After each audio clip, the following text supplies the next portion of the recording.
Ladies and gentlemen, it only took us 10 minutes and 57 seconds to hit record. I am, as ever and as always, your host, the Lore Runner. Today, we'll be covering a few quick things. First, show news, very quick. Giving you an update on where we're at. It's because they're stupid, Hazardous. We're not even talking about Windows 11. That's something we're going to save for later. First thing we're going to talk about is, and the only thing we're going to talk about with regards to show news, is the World of LoreCraft series.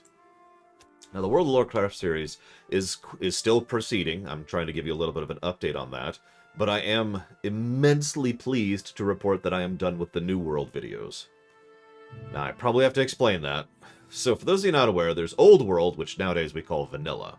Old World was torpedoed when Cataclysm came out, right? So you had Old World, the way it used to work was Old World, BC, Wrath. Then Cata came out.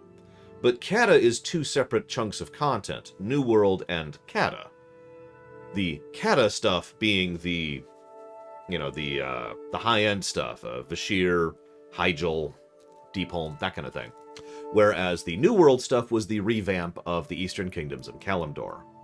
So, I am done with the New World videos. Searing Gorge was the last one, and all of that is done, and that is honestly probably the bulk of the entire series, is the New World content, because it's 2 continents full of revamped content. Oh my god, I'm actually already done with some of the actual Cata content, too. I finished Vashir yesterday, and I came very close to finishing Uldum, which I will absolutely finish today. So that's where we're at with the World of LoreCraft series. I've also already done most of my sketching out for all of the remaining expansions, and I've got some ideas there, so woo. Moving on. Next up is not show news. So, because people insisted, someone actually showed up at my house with a gun, pushed a gun to my face, and said, Lore, explain the Carbot video thing. Alright, for those of you not aware, Carbot is a animated studio that pushes out animated videos, mostly based on Blizzard products. Not entirely, not 100%, but there's quite a few of them. Now, the majority of those are pretty cool. Some of them are legitimately awesome. The Warsong Gulch series is actually my favorite one to date. Not just because of the comedic timing, but because of the fact that everything that happens on screen is actually something that will happen in-game. And I think that's where Carbot is at its best, personally, is when they do jokes that are pretty much actually what happens. It's a stylized telling of what actually happens, you know. Kind of makes you think how ridiculous these games can be. So then Carbot, just a couple days ago, pushed out a video which I've already seen relinked a few 100,000 times on every single platform I peruse, talking about, well, okay, stop for a second. So, the video itself, oh yeah, it's huge, Venetia. The video itself is a nostalgia-esque video at first, seemingly very wholesome, talking and showcasing via audio and visual just how amazing WoW was when it came out. You know, it's the guilds and the friends and everything's amazing, and we've got this, and all your friends are there with you, and there's this tons of community, lots of focus on community at almost every step of the way. The central character, which is probably supposed to be Carbot himself, is surrounded by friends and people who are cheering him on, right? Everyone's having a good time. And then they fast forward a little bit, and they show this pillar, which is getting more and more uneasy. Like imagine... Oh, Jesus Christ, how's this? Hang on, because I gotta show this visually. You could have done this earlier, Hazardous. I even paused. Thank you, Hazardous, as always. So much. Please stop giving me money. Much appreciate. There was this pillar. It was a box. WoW Vanilla, and then WoW BC, and then WoW Wrath, and then WoW Cata.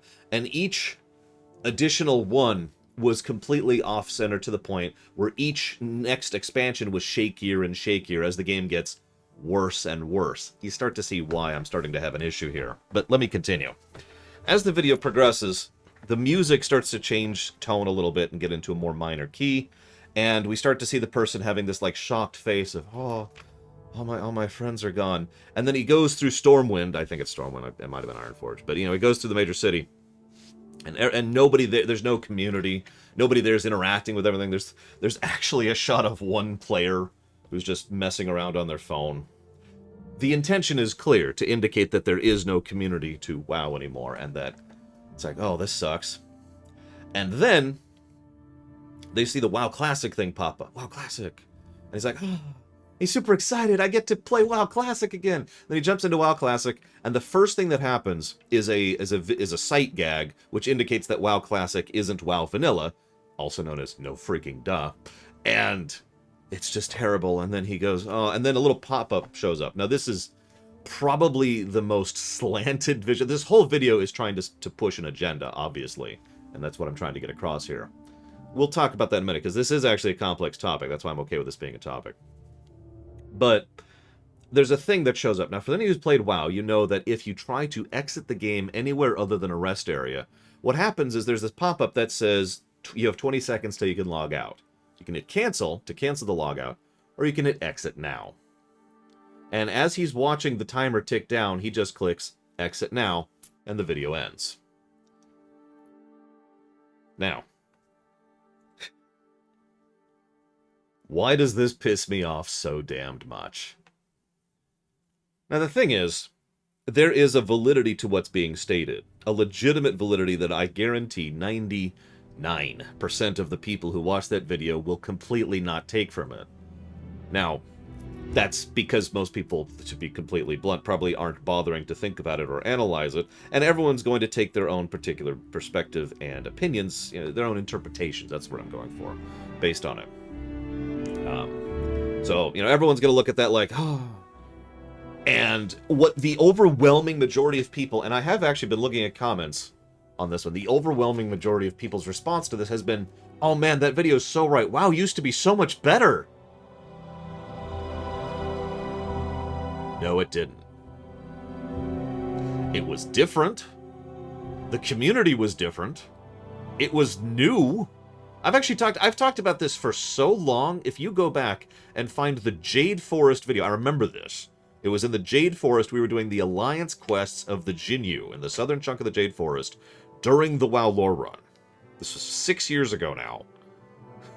And I talked about WoW Vanilla. This is before WoW Classic was announced, by the way. Even back then, I said the exact same thing I'm about to say to you now.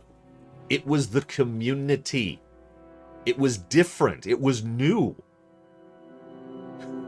It was this big deal. Yeah, we were talking about Nostalris, or have you, Nostalgis. I forget how to pronounce it now, but that's what we were actually bringing up. Because again, WoW Classic wasn't even announced yet. And people kept asking me to give a legitimate opinion, and of course I can't give a legitimate opinion without talking for 10 minutes, because I'm me. So, we went off on the topic. Yeah, there was no Discord, there was no Reddit. We didn't have Wowhead. We had Thoughtbot. You remember that? We barely had any kind of mod support. I mean, mod support was in WoW Vanilla. It was in the thing, but there weren't really add-ons in the strictest sense of the word. Not until, like, the rating really started to get. It was such a new experience. Now, to be clear, it was such an amazing time to be a part of. I'm actually thankful that I got to be a part of that time. Legitimately, especially since I was always an MMO guy. I've been an MMO guy since, like, 98 or whatever. I forget the exact year. The late 90s. The Zeiss years. I have been an MMO player since the Zeiss years. Now, that's not me being like, hey, I'm super old and therefore better than everyone else, because that's stupid. What I'm trying to say is that I have had the fortune of being able to experience all these different eras of MMOs. And the shift into WoW was a big deal. That was just... Oh, this is... I know this sounds so stupid from the modern perspective, but just the idea of being able to quest, doing a quest, getting a quest, and being rewarded from the quest was this brand new concept. It was insane. I mean, it wasn't brand new, obviously, because, again, WoW didn't innovate anything. WoW codified a bunch of things. But yeah, going straight from EverQuest to WoW was insanity. And so, yes, the community was absolutely different, and yes, the people were absolutely different, and yes, the times were absolutely different, because everyone was doing this thing that nobody knew. That everyone was just trying to figure out for the first time. Like, oh my gosh, this is so different and weird and unique.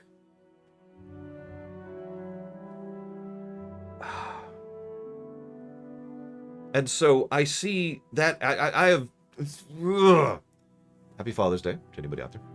I look at this perspective, And it's pissed me off for literally years, as is obvious because I just mentioned the fact that we had a huge discussion about this 6 years ago. I'm gonna repeat my rant that I said in Discord. Games didn't used to be better. Games aren't better now. It might be 5 years ago. I'm not 100% sure of the timing. I'd have to look it up. 5 to 6 years ago. It might have been a situation where I was prepping the thing 6 years ago, and then I got out to it for 5 years ago, because that's when the actual discussion... I don't know, when did the Pandaria video go live? Again, it's Pandaria Jade Force. You can find the exact thing, because that's the video where it happened.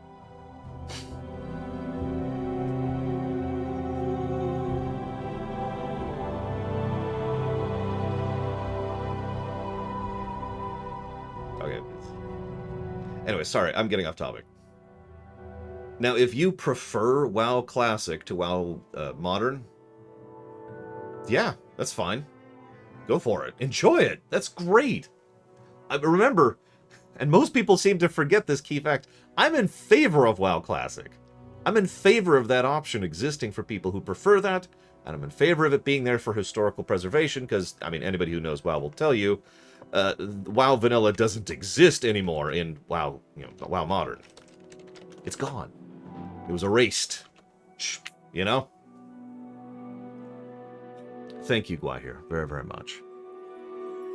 Now, I don't want to get off on a huge rant here any more than I already have, but let's drag this back to the relevant topic, which is the Carbot video. The reason the Carbot video pisses me off is pretty much because it's the same attitude I've been fighting against for my entire life at this point, functionally. I've literally been having this argument since I was in grade school. Things weren't better back in the good old days. That concept is nonsense. I'm sorry. What the crap? And that applies in so many different ways. Now, I'm not saying you can't enjoy something, and I'm not saying you can't have this good old nostalgia trip. This is something a viewer of mine pointed out years and years ago. I don't remember who said it. It was a long time ago, but it's a valid thing. There's nothing inherently wrong with enjoying something because of nostalgia. As long as A, you're not a dick about it, rule 0, and B, as long as you're actually enjoying it. There is nothing wrong with that. If you have nostalgia for the good old days of WoW Classic, or excuse me, WoW Vanilla, and that makes you enjoy WoW Classic, which is not Lord Harriman, obviously, because he was there, but there are, if that's your category, power to you, legitimately, and I mean that sincerely. But if you decide to try and be a dick about it, to insist that that was a better time to rant and rage about how much WoW is this terrible, terrible game because of how much they've added everything that is good gaming design since then piss off. And that's why that video sucks, is because that's what he did. Someone who has and this is actually worse, there's a layer I haven't even gotten into yet. Someone released a video saying, oh man, vanilla was so amazing, vanilla. Now, that pisses me off in general, for the same reason it always does. The reason Carbot pisses me off in specific is because it's Carbot. Because Carbot is massively popular. He is, without question, one of, if not the, largest Blizzard YouTubers that exists. An enormous number of people are going to see that video and think, ah, vanilla. Or, worse, confirmation. It really was better back in the good old days. I used a parallel here, which I'm not going to use here because I don't want to get into polemic territory. But let's just say that, in my opinion, when you are a public figure, you are held to a higher standard than when you are not.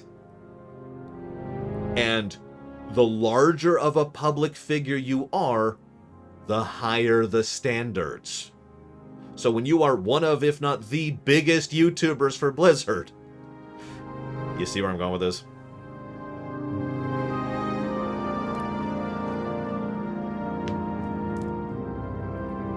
So, that's that topic. Now, we could keep going here for quite a bit. We could, because there is a lot to discuss here. And it's not like I am universally correct. Lord Harrimont is a nice, made up a nice point there, that he prefers WoW Classic to WoW Modern, which is fine. And it's not like WoW Current is actually all that great, because it's kind of not. They have done quite a few things wrong with Shadowlands. I could give you a laundry list of things they are doing wrong right now. So do not mistake this as a defense of WoW Modern. WoW Modern kind of sucks. And it's showing more and more. You want the list. Alright, instead of giving you the list, let me summarize the list, Zeiss. Oh no, that's not even an issue, Mr. Red. Not really. We're past BFA, Ashlam. Let me summarize the list for you. A lot of the design... saying that wrong. A lot of the decisions that are being made are making two very major mistakes right now in WoW Shadowlands. There's still good content. The questing is phenomenal. The story is actually surprisingly good and has been hitting a lot of good character beats. The cutscenes are not actually great in several ways, but they are still actually tilting on the axis of the characters, which is one of Warcraft's strongest points. There's a huge amount of excellent world building. I could talk a lot about the positive aspects of Shadowlands, but the biggest negative by far, to summarize the list, is that they're not designing anymore. Let me explain what I mean by that. Rather than come up with a unique and interesting variety of mutators for Mythic Plus, we have mostly just stuff that is stat affecting. Do you have the gear to bypass this new mutator? Okay, you're good. That's not interesting. That is, in fact, by my own definitions, lazy difficulty. How about the conduit system, which is such a nonsense, irrelevant system, which is in many ways, honestly, kind of the point, because the conduit system... again, I can't actually summarize this. That's the problem. I would have to go in depth, and I'm trying not to go in depth. But the point is, they didn't detail. They didn't design. They didn't sit down and think, okay, so let's do this, and this, and this, and this, and this, and this, and this, and this. Oh, hang on. This is going to interact with this way, and this is going to interact with this way. Instead, they just kind of shotgun stuff onto the conduit system and say, here. They're not designing. They're doing broad strokes. They're applying large-scale changes to mechanics that they shouldn't be, and they're making them far less interesting as a consequence. And I'm not even... Now, Covenants. Last one, I swear. Covenants. Covenants, on the face of it, are actually a pretty good idea. In fact, they're an excellent idea, and I could prove that because Order Halls... Those of you who don't know what that means, back in Legion there was a concept called Order Halls. Every class got their own hall, the Order Hall, and they had their own campaign through that, and they had their own artifact weapons, one for each spec, which they could use and changed up the playstyle and were awesome in most ways. They still screwed up a few things. Now, you're probably thinking, well, what's wrong with Covenants? Implementation. And this is exactly my point. Rather than doing what they did in Legion, which was very carefully designing... Instead, they say, oh, they effectively bullet pointed their own ideas. All we need to do is make these 4 separate campaigns and give them a unique ability, and we're good, right? Here's the catch. The way that they designed this, let's assume that Rax decides to... What's the equivalent of a Dragoon in WoW?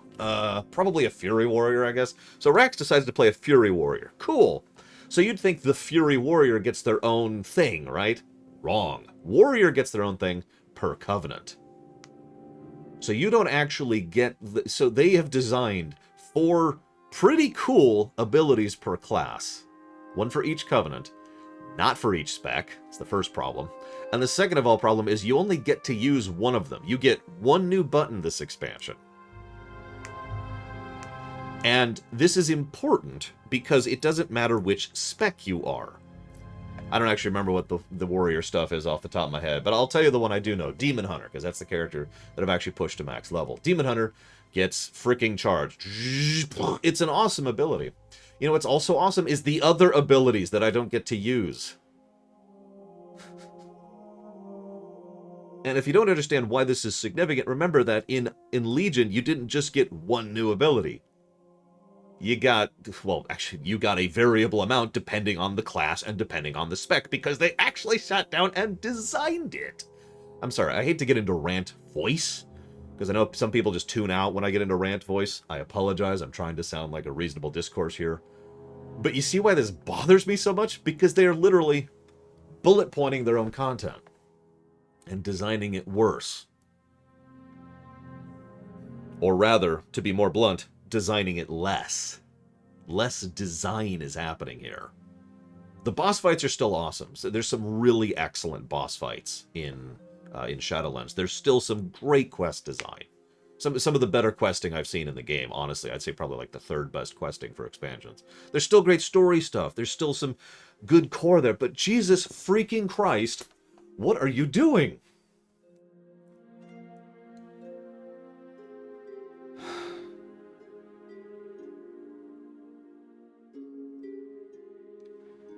Now, all that said, I would still take Shadowlands over Classic 10 times out of 10. Not only because of the fact that I played WoW Vanilla, both back in the day and up until, Cata, but also because of the fact that for the LoreCraft series, I had to go back and make a few characters in Classic in order to get a little bit of footage. And let me just say, and this is, of course, just my opinion, WoW Classic is worse than I remembered, not better.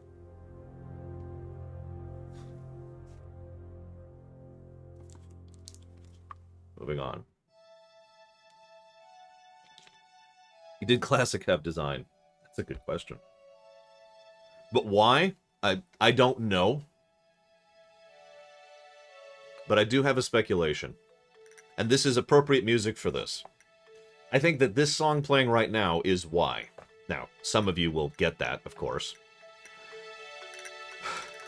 But in order to explain, not necessarily Venetia. By the way, Trehexy, I know you've been rapid-firing me questions. I apologize. It's not a good time. I guess I'm off on a rant. I don't want to lose my train of thought. Please forgive me. What was I saying? See, so now I've already lost my train of thought. This is why I didn't want to do this. Why this is relevant. Why this song is relevant. This is, of course, just my speculation. There's no way to put this. I think that WoW Modern has become too corporate. I've talked about this topic recently. In fact, I'm pretty sure I talked about this topic last week, right?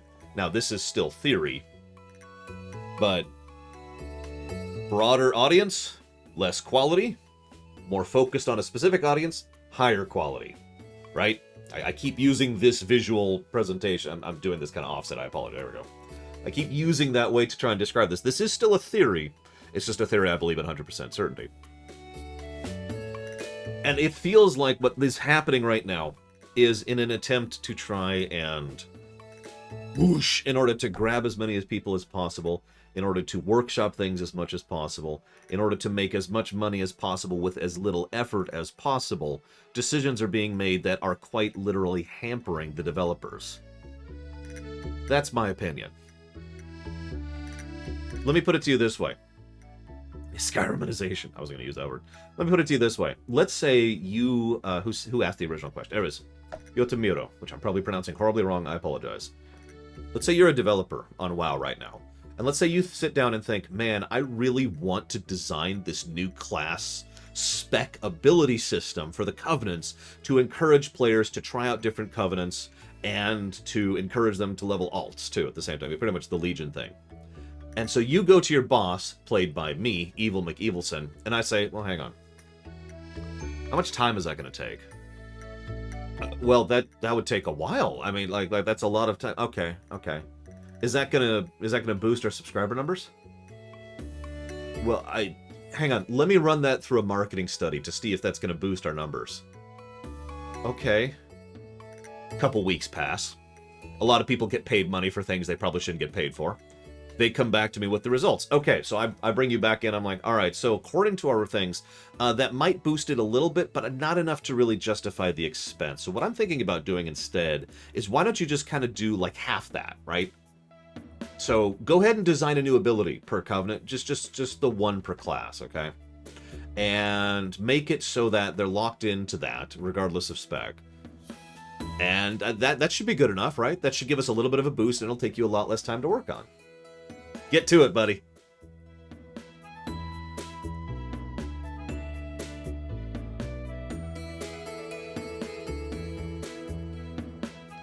Now that is, of course, speculation. But that is exactly what it feels like WoW has been going through, with increasing commonality. I said that wrong. I actually said that wrong. That is what it feels like Blizzard is going through, with increasing commonality, regardless of WoW. How does that tie into the song? Well, okay, so for those of you who've never played Stardew Valley, Stardew Valley is a game about working at a boring, soul-sucking, terrible corporate job, and deciding that you're sick of it and going on to make your own life of it on Stardew Valley. So the parallel should probably be pretty obvious at that point.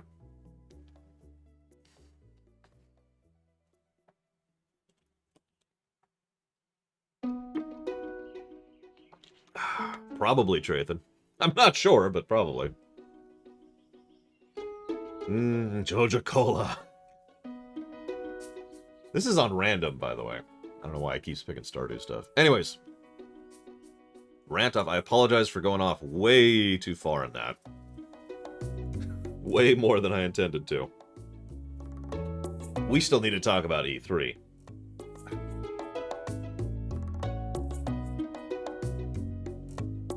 Man, we have so much to talk about with E3. Oh yeah, by the way, the FF14 versus WoW topic, which is a whole other complex topic, is one that I'm getting a little bit more and more sick of as time goes on. Because it's kind of an invalid perspective. Let's just leave that there and move on. That's the short version. Invalid perspective. Moving on. Summarize each conference in 1 minute each. Okay. No, hang on. We'll give the super summary for people who do not want the in-depth. Because by God, I have in-depth. Devolver Digital. Some cool games. Hilarious conference. Microsoft. No real information for the most part. Square Enix. Absolutely bipolar. PC Gaming Show. Boring as crap with only a couple of interesting things. Future Games Shows. Better than the PC Gaming Show in every way. 2K Games. Zoom Call. Capcom. Dumb. Nintendo. Awesome. Treehouse. Amazing. And Killing Chaos. There you go. You got it. It's nice. Marco Ragnos. Well, he's not dumb and boring, Trihexia, but I think he's kind of leaning in both directions. That's an interesting idea, actually, Mike Romano. I'm not sure I remember clearly enough to do that by memory, though. So we already covered Devolver Digital. I don't really have anything else to say that. Let's cover Microsoft. Let's go ahead and switch to Microsoft first, because I'm doing them in order. Ubisoft? No, we covered Ubisoft last year. Wow. We covered Ubisoft and Devolver Digital last week. So I'm not recovering those. I have nothing new to add. Microsoft. So, Starfield is a game they're still working on.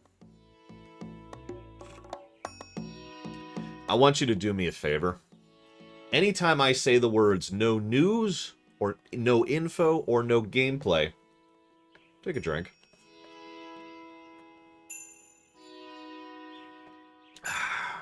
So, moving on. Next game they showed off was Stalker 2, which actually looks really generic by all accounts, but then again, I never played Stalker 1, so I don't have much to say about that. Back 4 Blood, which I'm still legitimately very excited for, is coming out this October. That's all we got from that one. Contraband, which is an open-world co-op game with no information. I'm not even going to put the top on this thing, there's no reason to. Sea of Thieves is getting a Pirates of the Caribbean DLC on June 22nd. I actually talked about that in more depth. I guess I could do that again here to summarize for those of you who don't feel like watching the actual E3 thing. The long and the short of it is the idea on the face of it's actually a great one, because we haven't gotten the kind of game we need to have for that. But at the same time, it just smacks of cash grab, because they keep focusing on one of the least interesting characters, the Pirates of the Caribbean, Jack Sparrow. And they're clearly just going for, again, broad appeal to try and bring in with regards to fan service. And while fan service is fine when it's done well, this doesn't feel like good fan service. We'll see. I actually haven't played Sea of Thieves yet. I do intend to with my friends at some point in the future, but we're still not there yet. So that's a view. Currently, we're playing through Dying Light 1. Battlefield 2042.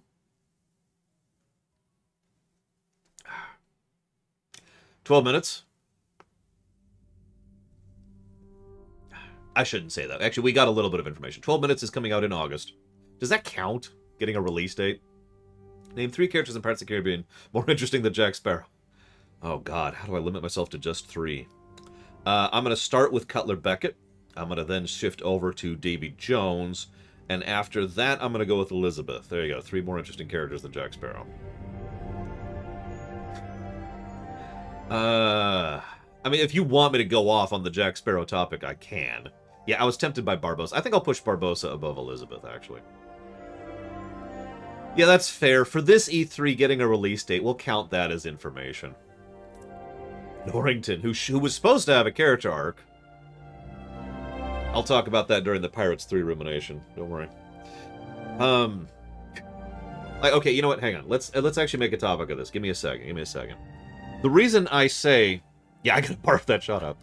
The reason I say that is because the problem is Jack Sparrow is a fascinating, engaging, well-acted character when he's fascinating, engaging, and well-acted, which is not all of the time. In fact, I would argue it is the minority of the time if we're counting all the sequels at this point. Thank you, Lola Bloss, very much. I've put that towards Dawn of War 2. To explain what I mean by that, it's something I see a lot of franchises do. Oh, this character's popular. Push, push, push, push. And then they get Flanderized, and then they get exaggerated, and then they sort of stop being the character that was interesting to begin with. And I absolutely think that's what they've done with Jack Sparrow over the course of the Pirates of the Caribbean movies. Now, that's mostly from 4 onwards, if I'm being honest, because I still think Jack is a great character in 3, as I will discuss during the rumination. I also happen to really like 3, but I'm a weirdo. But it's also interesting to note that Jack Sparrow also has some of the worst scenes in 3, because that process already begun in 2. Back to E3. 3 is one of those weird situations. I'm sorry, I talk about this in the room. I'm sorry for going off topic again. You remember how I said, oh man, Call of Duty Modern Warfare 2 is great. I love it so much more than the first game. And then I found out that that was not the common perspective. And I got a lot of hate and weird and horrible comments for saying that. You remember that? You probably don't. I've talked about that before. I've had that happen periodically where I automatically assume something's great. And then the internet disagrees with me. And I'm just like, oh, okay. Pirates 3 is one of those situations. This Pirates 3 is actually my favorite Pirates movie. And I'm like, yeah! And then, everyone's like, you're dumb and stupid. And I'm like, oh, okay. I didn't realize that. Moving on. So, where was I? Pirates, right. Sea of Thieves. No, actually, I was past that. Psychonauts 2. By the way, for those of you on the YouTube VODs, I know you like it when I put timestamps. I am absolutely not putting timestamps per game. That's insane. I'll put timestamps per section, okay? Psychonauts 2 got a release date, August 25th, so I can't take a drink for that. Fallout 76.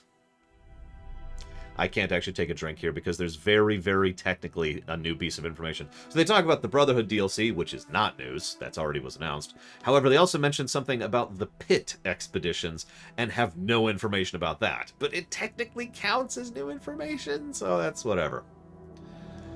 Then we have Party Animals, which is Fall Guys 2, except with fuzzy animals. Hades is... No. Hazardous. Hades is coming out on the Xbox, which is awesome. Screw exclusivity. Somerville. I have no idea what Somerville is. It looks like a game called Overland, which I'm sure most of you haven't even heard of, which is a survival builder game. Scroll down a little bit. Halo Infinite is coming out this evening. Wow. News title. Lore Runner says Halo Infinite coming out tonight! This fall season, this winter, this holiday season, Fallout Infinite, oh my god, no, I'm really screwing up, hang on. Skunk.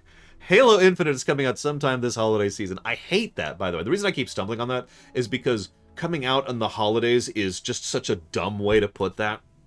And I hate that. Just say, I mean, I get why they don't say that, because it's this weird stretch of like 4 months. But yeah, just say winter. It's not that hard. Now hang on. I have to hit the switch brakes in order to kill the Flammergoob. Because I'm 90% certain that the game that Linkelda wants to add to the list is not on the list.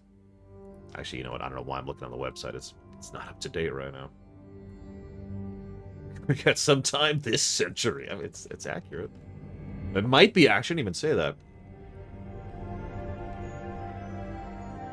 Let's see.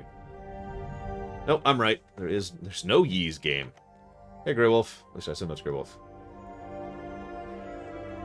So hang on.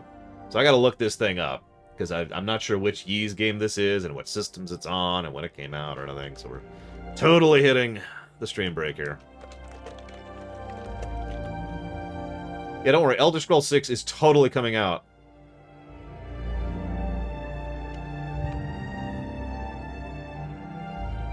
Star Citizen's never coming out. We all know that. I think we can accept that. I think we're at that point as a species where we can accept that it's not coming out. Why would GTA 6 need to come out? GTA is making plenty of money. Now, that sounds like a horrible statement, but honestly, I guarantee you that at least several people have been saying that in business meetings. Why are we working on GTA 6? GTA Online is making perfectly good money right now.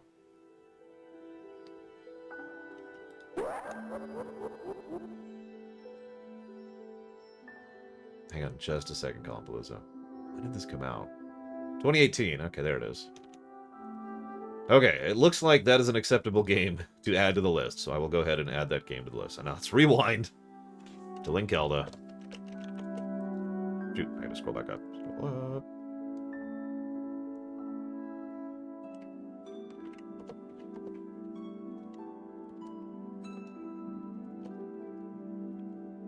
What's a Dana?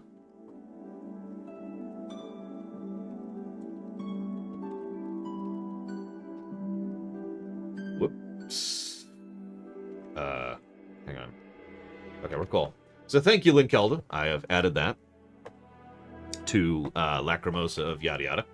And thank you, Colin Palooza. I've added that to Super Mario World. Back on task. Let's leave Steam here. The hell was I talking about? Alright, completely lost my perspective now. Why is their name all caps, Linkelda? I don't understand. I'm so confused. And thank you, Mr. Red. I will put that towards the Burning Crusade. Much obliged. I look forward to giving the Burning Crusade all the negatives.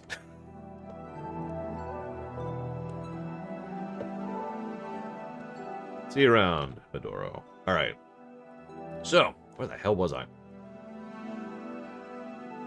Halo Infinite is coming out winter. Alright, moving on. Diablo 2 Remastered is coming out on the Xbox. Again, screw exclusivity. Plague Tale Requiem is a game. Far Cry 6. Now, okay, I actually do have something to say about this one. Far Cry 6 is a game that has so far, up until the Microsoft conference, has engendered negative interest in me. It has looked so generic and disinteresting that I have been actively like, okay. And I know this sounds strange. I don't mean that in a negative way. It's more like a, okay. Let me know when you're done, kind of a thing. But instead, what they showed off during that was actual gameplay, scripted gameplay. So I shouldn't say actual gameplay. Gotta be specific nowadays. They showed off scripted gameplay, which showed off some actual combat and some actual weapon variety and toolkit variety. And I mentioned this during the E3 conference as well. It looks like they're trying to move into the same space that Saints Row and Just Cause used to occupy. The zany, wacky, over-the-top third-person shooter space, which actually I'm kind of okay with. and I'm kind of down for. So that sounds awesome. So I have now moved from total indifference to, okay, I'll kind of watch that. Make of that what you will. But that is actual info because it was actual gameplay, and again, clear emphasis on wackiness. Wackiness and horrifically evil dictators. Which can work. That is a thing that can work. Slime Rancher 2 is coming out next year. I still haven't played Slime Rancher 1, so I'm not sure I can say much about that. Shredders is coming out. Winter. We saw very little information about this, but it looks a lot like an SSX successor, which actually sounds pretty awesome because SSX was legit, so I'm down for that. Atomic Heart. My actual notes for Atomic Heart, no joke, I'm staring at it right now, are first-person something game. Then we have Replaced, which is coming out next year, which is a side-scroller, I think. Well, I mean, that is still exclusivity, Venetia, and Nintendo still sucks for exclusivity. Like, they don't get a free pass, you know what I mean? Then we have Grounded, which is... This actually is no news, so let's just take a drink. I haven't updated it yet, NerdPix. That's on me. I spent most of this morning working on the Oldham episode. I apologize. I'll update it at some point, or upload it at some point, because it's not scheduled right now. It's manual. Among Us!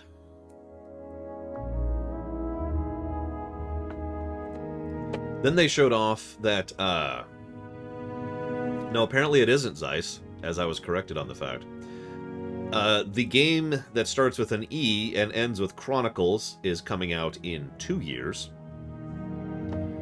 That's not news. I'd be taking a drink, except for the fact that they have announced a Gaiden game called E something Chronicles Rising. Now, how much information do we have about Eiyuden Chronicles Rising? There was even an email to backers, which I am one of them, obviously. And, like, that's... We'll see, I guess. It didn't have any information, either. Oh, I just realized I have the music a little bit too loud. There we go, sorry. Moving on. Where was I? Aiden. Then there's a game called The Ascent. This actually looks kind of fun. It is a twin-stick cyberpunk co-op game. Twin-stick shooter. Yeah, no, that looks pretty cool. Age of Empires 4. Yep, I was already sold on that one, but cool. That's coming out October 28th. Outer Worlds 2. Legitimately, you should probably look up the trailer for Outer Worlds 2's trailer if you haven't seen it. It's the funniest trailer of the entirety of E3. That's not saying much, but it's still true.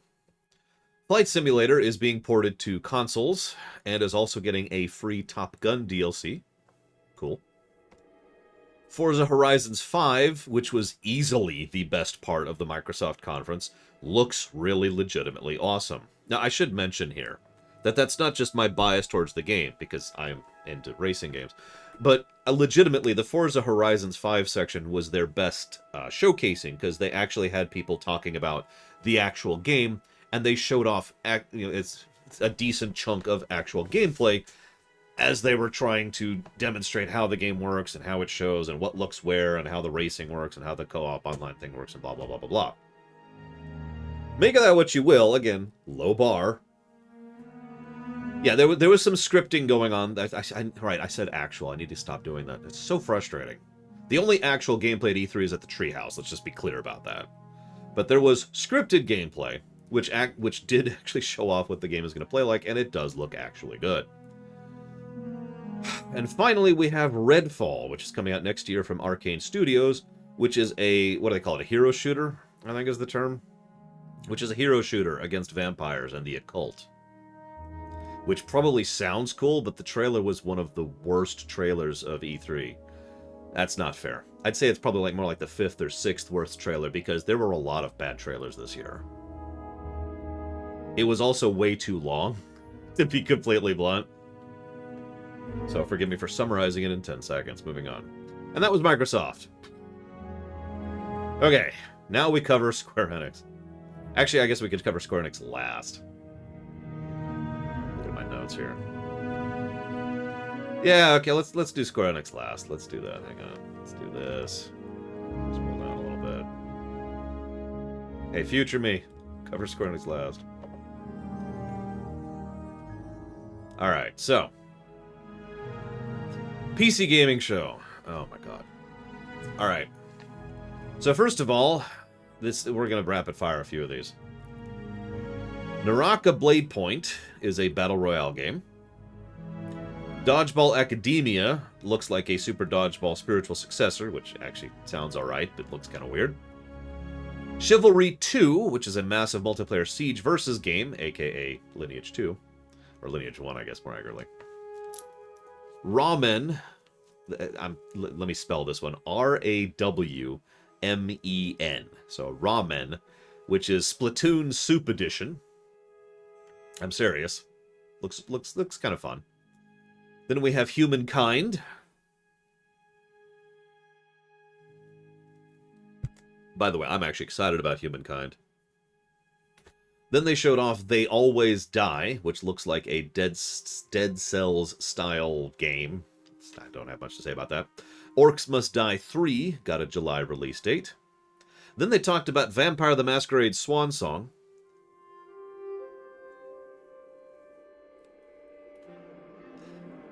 I should mention that after the conference, I looked up any additional information on VTM Swan Song, and I found out the only thing that was confirmed is we do play a Malkavian.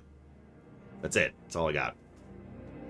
Gigabash. Now, this looks like fun. Probably not my thing. It is a versus game, because this is the year of versus games, but it's a kaiju versus game. The city is the arena. You're a kaiju. There's other kaijus. Smashy, smashy. Sounds fun. Probably not my thing, but at least it sounds fun. Then we have Lemnis Gate. So, this is another versus game.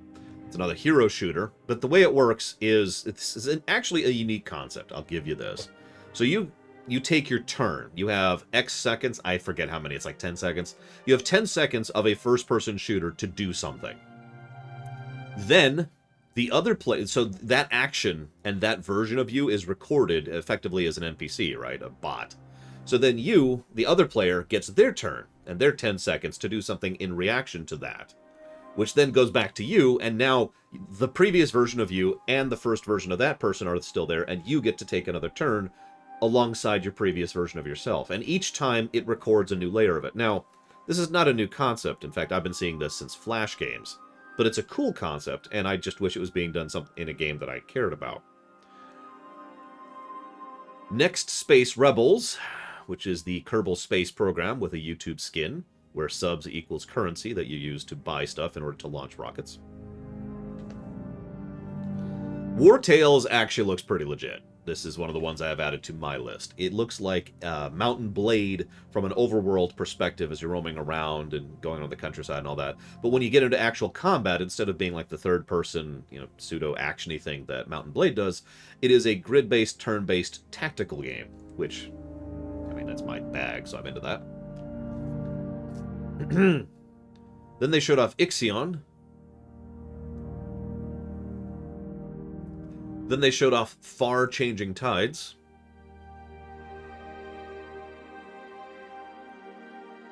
Next thing game they showed off was Lakeburg Legacies. This... I'm not going to play this, but this sounds like an interesting concept. It's a management sim. This is my only bottle. I'm going to have to go grab another bottle. That's why I'm getting very, very precise about my tiny, tiny sips at this point. Because I don't want to run out of water. This is going to be very unpleasant in about an hour, I'll tell you what. Thank you very much, Wraith. Much obliged, as always. I will put that, of course, towards Dishonored. Lakeburg Legacies is a management sim, which tends to be my kind of bag. It's one of my favorite genres. It's a dating management sim. You are managing couples. Okay, you go with them, and it's Fire Emblem without the combat. You know, I'm memeing. It does look actually like a legitimately interesting concept. It's just, I'm probably not going to play it because why would I? Next up, MechWarrior 5 Mercenaries, which finally came out a couple weeks ago or months ago or whatever at this point, has not only but will continue to have full mod support, which is actually pretty awesome. Then they showed off Silt, which is Limbo 2. Then they showed off Hello Neighbor 2, which is a killing people simulator. No, seriously. Okay, you have to irritate and then kill your neighbor. Go for it. Jurassic World Evolution 2 still exists.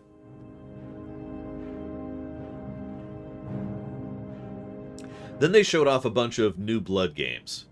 These were very rapid fire. The only thing that really caught my attention was a game which I didn't even catch the name of, but it looked a whole lot like, what's that game called? Oh god, I suddenly can't think of it. Hang on, let me just pull it up. I'll just pull up the song. Because it should be right here. Crypt of the Necrodancer. It looked like Crypt of the Necrodancer, except in ASCII art. Which sounds kind of cool, honestly. Then we have Solstice, which is a generic third-person action game. Chaos Gate. Then they showed off Pioneer, which is supposed to be a very Stalker Fear kind of game with a little bit too much shooty and a little bit too much inappropriate usage of lighting. However, it was by far the most gameplay they had showed for the PC gaming show to date, which is probably sad. Meanwhile, EVE Online still exists.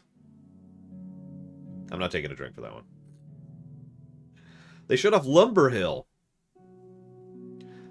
Okay, this is another one of those concept games that sounds interesting. It's an online co-op animal herding game. Now, it can also be a PvP animal herding game. By the way, herding, not hurting, in case I am not enunciating correctly there. Then there's Arborea, which is a procedurally mutate your character as you progress roguelite. Tinykin, which is Pikmin, except not post-apocalypse, and different visual style. Chernobylite. I've already talked about that, actually. Sacrifier. Sacrifier is another game that I've added to my list. It's by the Regalia of Men and Monarchs devs, which is already awesome. And it's a game that has the Octopath Traveler style without the Octo blur. So that's actually pretty cool.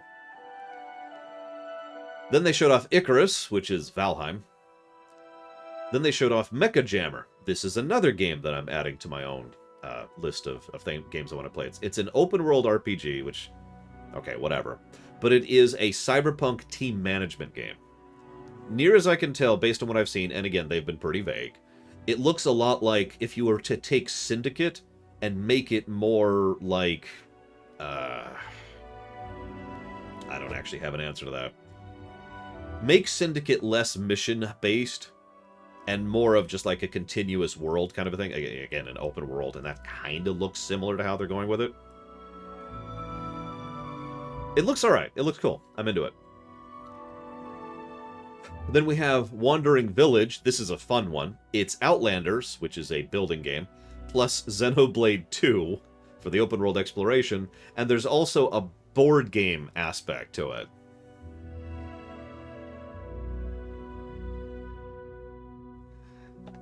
Then there's a game that I'm going to go ahead and just quietly add to the Forbidden List that looks really good. It's called Death Trash. Now, I know several people, actually I know a lot of people who are interested in Death Trash.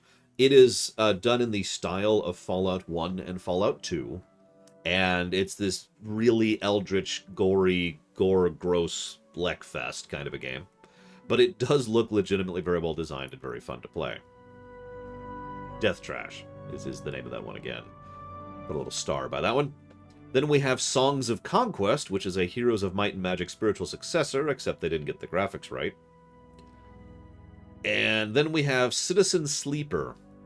I've actually added that one to my own personal list, too, because Citizen Sleeper looks like a dice allocation board game, which I happen to rather enjoy as a style of board game. And I'm down with board game video games, so that's cool for me.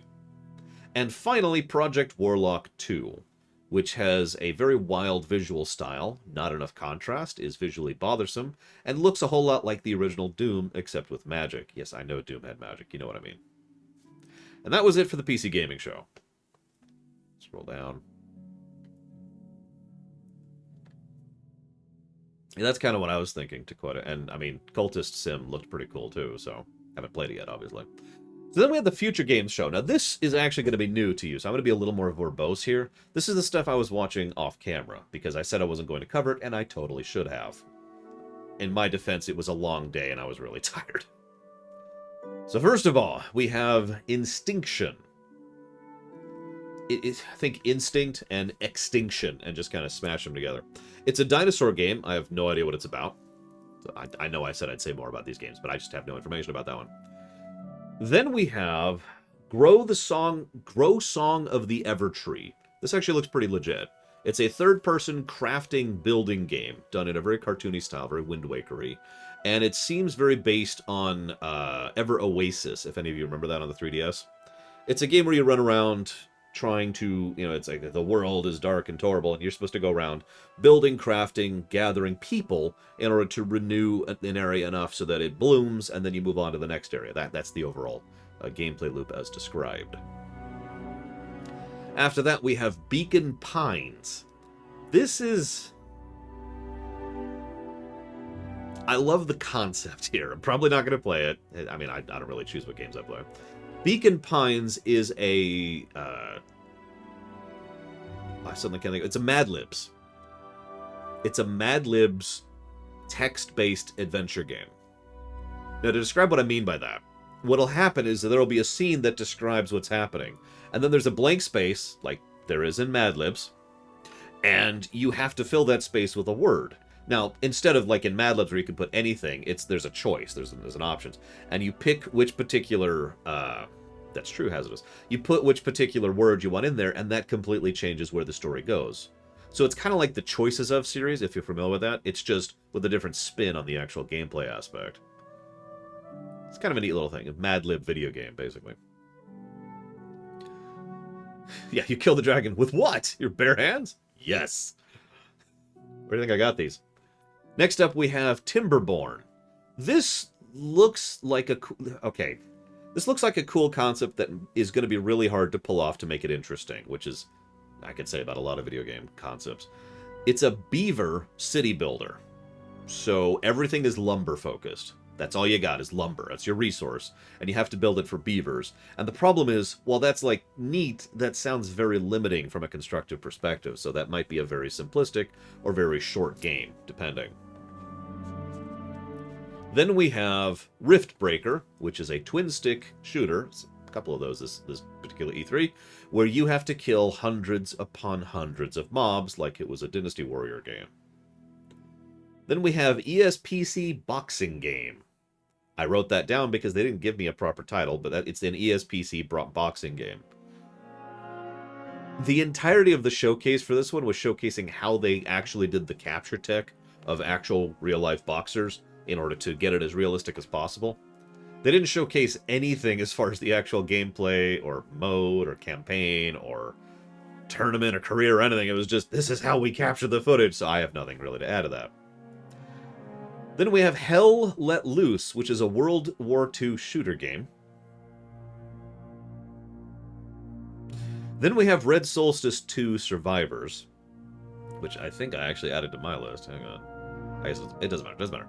Point being, that is a real-time XCOM game. So it's XCOM, but it's real-time. So they kind of reduce the amount of specifics you can do. So there's not actually a lot you can do with regards to tactics because it's real-time. You have a command wheel that you can pop up in order to do things. So it looks kind of simplistic, but it also has up to 8-player co-op, which is awesome. I'm pretty sure I've added that to a potential let's play this list for me and my friends, because that does actually sound pretty legit, if a little bit simple. Next up, we have Lake. Now, this is, to my knowledge, the first gameplay we've shown off for Lake. We've actually talked about Lake before. That's the deliver mail sim. You play a postman, a postwoman, actually. post person, whatever, and then you deliver mail. That's actually not the gameplay, believe it or not. The actual gameplay is Telltale.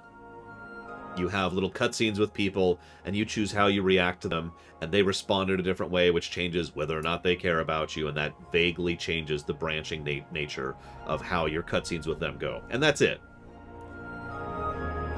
I'm still in favor of it, because, you know, variety is good, and we need more down-to-earth games. It's just that's all I got to say about that. Then they showed off Eldest Souls, except they totally didn't. However, they did talk about how it's going to be a boss rush Souls-like game, which is just boss. Then we have Enlisted, which is a World War II shooter.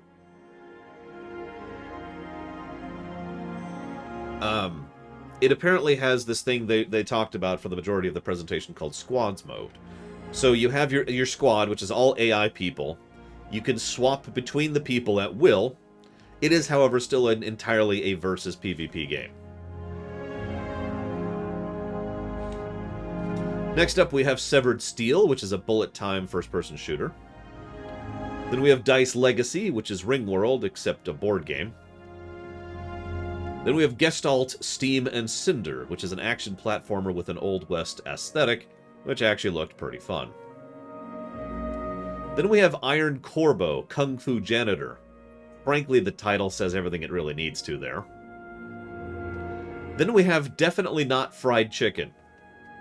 So this is a restaurant management sim, except it's also a shoot-'em-up and a tower defense game. Because sometimes the chickens get loose in your kitchen while you're serving food to the rest of the restaurant. And so you need to set up your troops in order to defend against the waves of chickens that are attacking you in order to be able to serve lunch.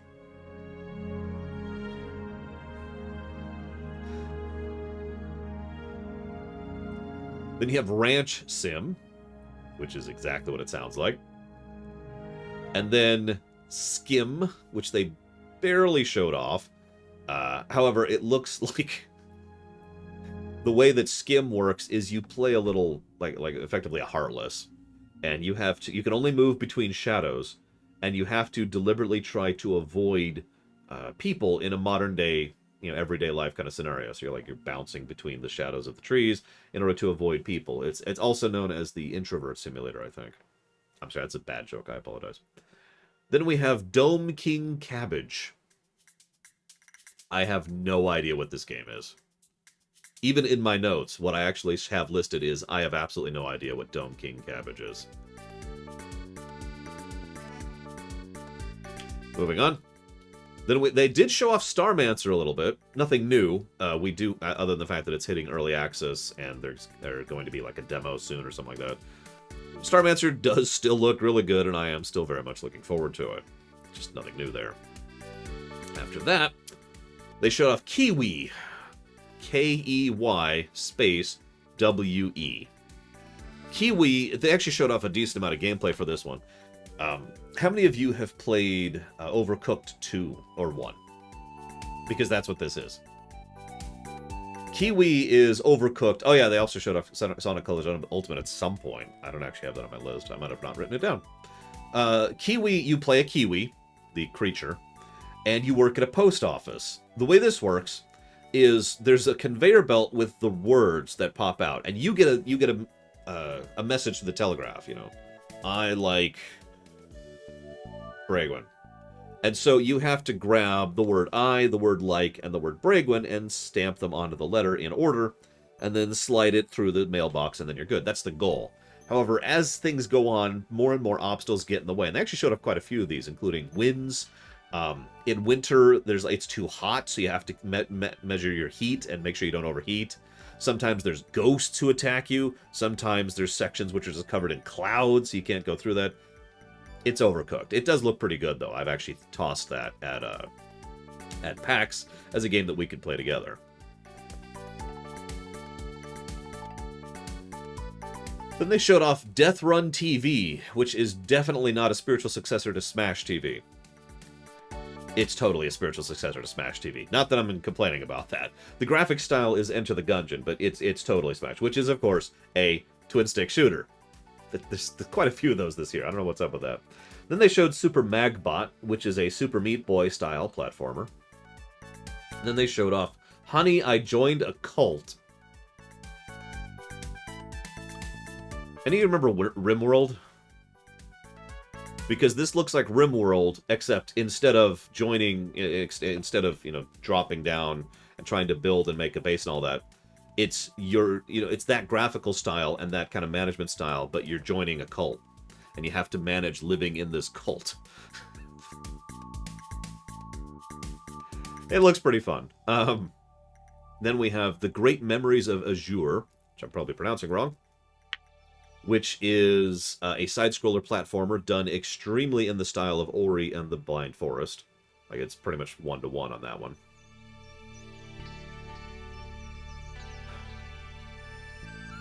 Well, I haven't reviewed the other one yet, Trihexia, so I don't know. Oh, cults are super fun, Nero does. Especially when you get the knife involved. Then we cover Sheltered 2, which is a turn-based combat, base management sim board game. Then Harold Halibut. I don't know why I was stuttering over that for so badly. You play a lab assist. Okay, so this is kind of a weird one. It's a physics puzzler. That's the core gameplay. Let me just start with that. But the premise is Earth was screwed, so a bunch of colony ships sent out, and you're on a colony ship that crashed into a water planet. Which, in other words, it was a mistake. You weren't supposed to land there.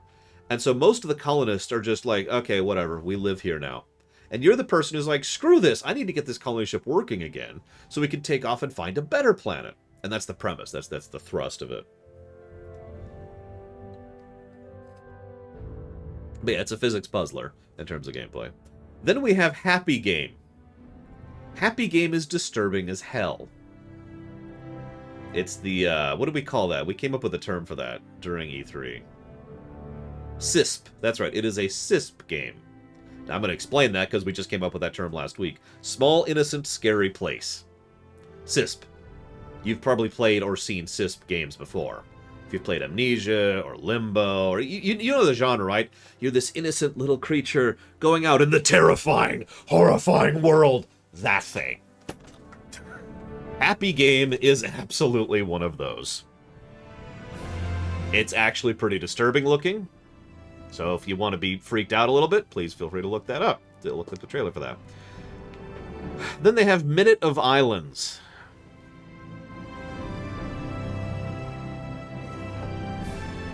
Then they showed off Ollie Ollie World. You notice that's the first drink we've had to take for this the future game show. Ollie Ollie World is a... You ever play Hot Wheels? Not the game. Just you ever get Hot Wheels and you've got the track and you go... Right? Like that. There's actually a couple of games like that. In fact, there's actually already a game like that. I can't remember its name, please forgive me. But it's of that genre of video game. It's whoosh, and you have to you're racing through and you have to try and make sure that you nail the jumps at the right timing and blah blah. It looks pretty cool. Then we have Tales of Iron, which is the game narrated by Geralt. I forget the actor's name, please forgive me. And it's about the rats fighting against the evil frogs. They showed zero gameplay. They even said they were going to, so I'll give them that one. But that's all I know. It's rats versus frogs. Then they showed off Lust from Beyond. Then they showed off Video Game Girl. Sorry. And then they showed off Fire Commander. This is a game that has some potential, but they showed off very, very little. It was like a 20-second clip. It was a top-down live-action... I'm saying that wrong. Top-down, real-time firefighter game. You play a firefighter, and it's like... Oh, God, get him out, get him out. Okay, there's that person in the fire. Okay, throw on the thing, put on the... Grab. It actually looks kind of fun. But again, they only showed it off very briefly, so I've only got a little bit of information to share on that one. Winter Survival Simulator, one of the most interesting named games of this E3. We had no information on this whatsoever, except... We can't take a drink, except... There will be hallucinations. So that's cool. Probably bears, too. Yeah, it's just... So, okay. The next game showed off was called Akiba's Trip, Hellbound and Debriefed. Now, I'm going to read my notes for this word for word for you, okay? I have no idea what this is. They showed off gameplay, and I still don't know. I got nothing. Shadowverse is getting either another game or an expansion. I'm not sure which. For those of you not familiar with Shadowverse, it is the surprisingly in-depth card game that is on mobile. And probably other things. Stories of Seasons, Friends of Mineral Town got showcased. Isn't that already out? I meant to look that up and I haven't had time. I apologize. They also showed off Rune Factory 4 Special, which, again, I thought was already out. And then they showed off Rune Factory 5. Now, Rune Factory 5 actually looks pretty good. They added substantially more voice acting, and they've tried to flesh out the combat to make it more interesting and engaging. That... Okay, back to machine. I'm just... You broke my brain for a second there. Moving on. Let's see. Then we have Batora Lost Haven. Now, this is a twin-stick game. I'm telling you, there's so many twin-stick games this year. It has a branching story. That's what they said. That's in the marketing spiel. So who knows how true that is. However, it's a twin-stick hack and slash rather than a twin-stick shooter. So that's interesting. Then we have one of the next games that I actually am interested in and indeed absolutely would like to play. 2 Point Campus. For those of you who don't remember, that's from the 2 Point Studios who made 2 Point Hospital, which we've actually reviewed on camera. In this case, however, it is a university or a college instead of a hospital with all sorts of additional new mechanics and styles of play that have to do with the fact that you're trying to teach people and sit in one spot for a lengthy period of time rather than trying to move from hospital to hospital. So that looks awesome. They actually talked about it quite a bit, but again, most of it is exactly what it sounds like. It's awesome, and I'm looking forward to it. The one thing they showed off, I'm going to give you one little terrible pun here. So you can go to night school. Bunch of guys in armor, you know, swords. Anyways, then they showed off Project Ferocious, which is a shooter game. And then Warcry Challenges, which is a Doom clone. Then they showed off Conway, Disappearance at Dahlia View. Now, they didn't show off any gameplay here at all, but it's a mystery game, and you're trying to solve a murder mystery. Oh god, what's the Hitchcock film? I still can't think of the name of it, and I didn't write it down. Rear Window, I want to say? Because you're an ex-detective who is wheelchair bound, and you know, and you're trying to figure out what the heck happened and trying to deduce the mystery from this limitation, and that's the overall premise. Again, they didn't show off any actual gameplay, but it looks pretty cool, actually.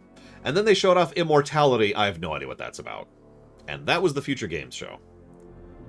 Okay.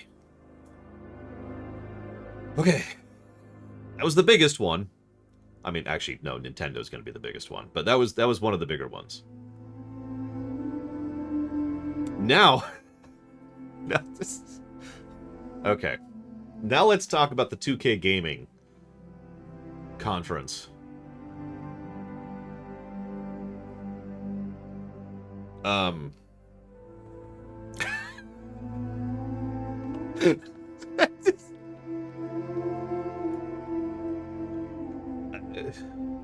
So, what it was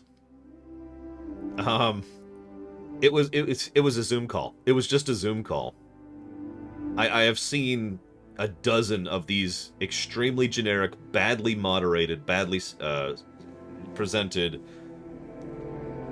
business meeting Zoom calls over the past several months, because my brother, I guess he is technically my brother, my brother-in-law, there we go, my brother-in-law, my sister's husband, has been, obviously he's been stuck at home for the same reason most people are stuck at home for the past year, and so he does most of his business calls there, and they're pretty much like almost one-to-one with what this was. It was people who probably shouldn't be on camera, who had no idea how to make the points they were trying to make, who just kind of rapid-fired between these things and me, and that was the entire conference. That's it. The whole conference was that. Now, is that better or worse than the Gearbox conference? I've actually already discussed the Gearbox conference. But there's one other one that might be worse than it, and that's the Capcom one. So, Resident Evil 8 is getting a versus multiplayer thing. Monster Hunter Stories 2, they showed off a little bit. I'm sorry, Monsties. They showed off Monsties. It looks like a weird combination of Pokemon and Tales of. They actually showed off a little bit of this during the Nintendo conference in more detail. Why did Capcom have a conference? But, I mean, don't mistake me. It's like, okay, something's better than nothing, right? No, it isn't, because you've just wasted time and money. Those poor developers who had to throw together that conference, that's not cheap. Whatever. So, you know, apparently it's following, I think they called them Ranchers? No, it was Writers. That was it. I don't know how much of this is already a pre-existing part of Monster Hunter lore, but you play a Writer instead of a Hunter, so you don't actually play a Monster Hunter. And apparently they have this big philosophical debate and how they completely disagree with each other on how things should be done, and ergo, you know, you're rushing through and being like, oh, we've got to save the monsters instead of killing them for their parts, is the overall approach. Moving on. We will actually talk more about that in a minute, because I do have separate notes on that during the Nintendo section. They showed off that Ace Attorney Chronicles is coming out, except that's not news. We already knew that. That's July 27th. And did you know they're still making Street Fighter tournaments? That's it. That's the Capcom conference. Don't mistake me. I'm actually excited for Ace Attorney Chronicles. I'm legit interested in that. But that was the Capcom conference. Nintendo. Okay. Nintendo, I've said this in Discord, but to repeat myself, Nintendo's conference was actually quite average. It just also happened to be an average conference this year. So it absolutely curb-stomped all the other conferences. Let's just go through an order here. First of all, Kazuya is joining Smash. Cool. Now, I freely admit I don't have much to say about this. You know me, I'm not into Smash. However, a lot of people are excited about that, and I admit I actually rather enjoyed Tekken back in the day. Still an Armored King main, just saying. They also showed off that Life is Strange Remaster and the Life is Strange 3 are both coming out on the Switch, which is a little bit surprising. Then they showed off that Marvel's Guardians of the Galaxy, which we'll be discussing during the Square section later, is coming out on the Switch.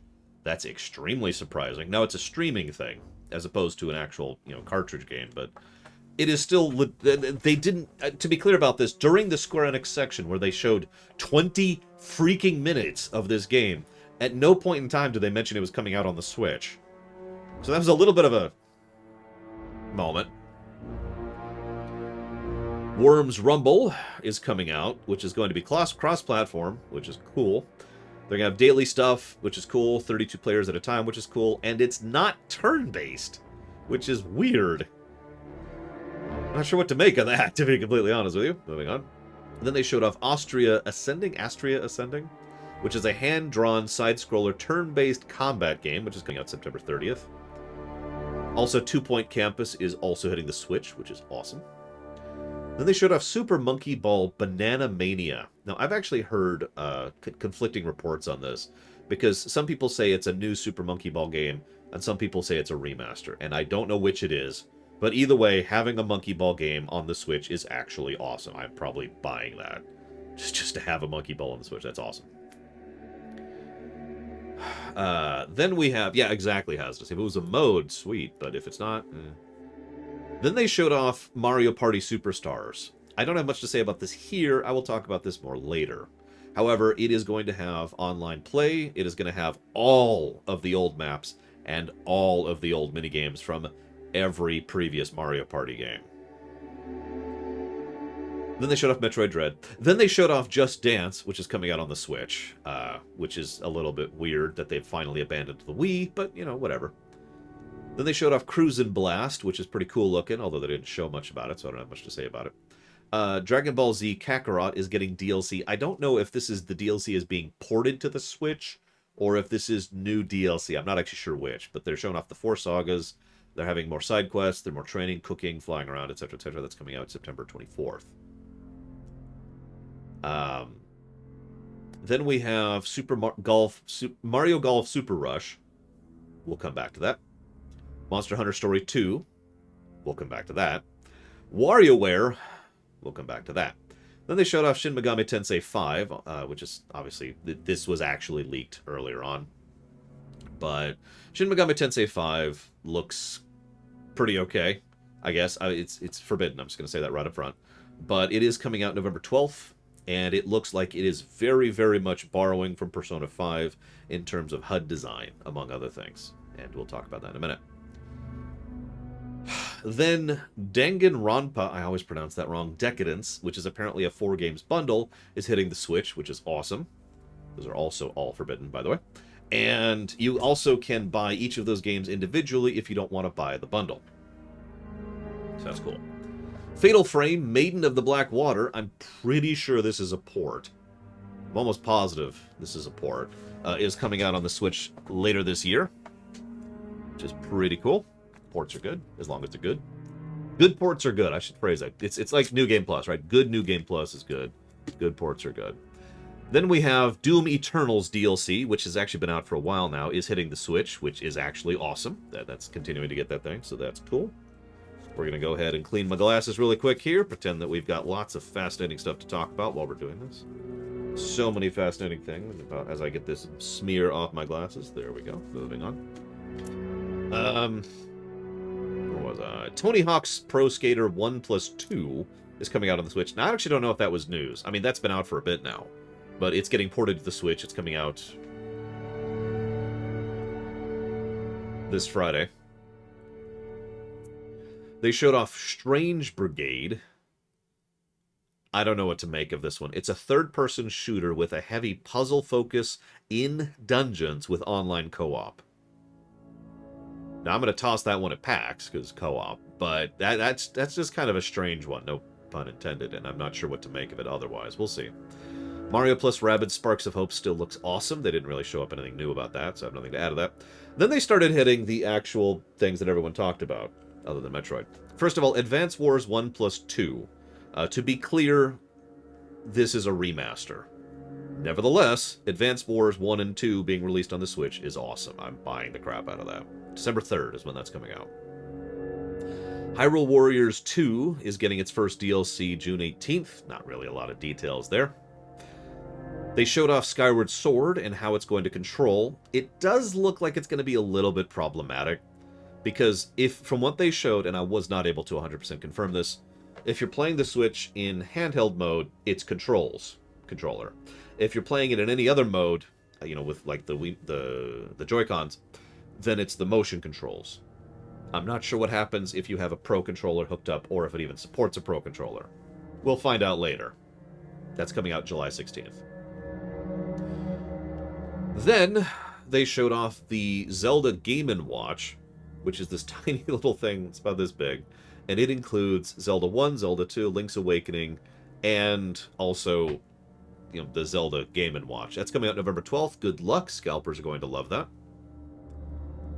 Speaking of which, no, I did not manage to pre-order the amiibos for Metroid Dread, before you ask.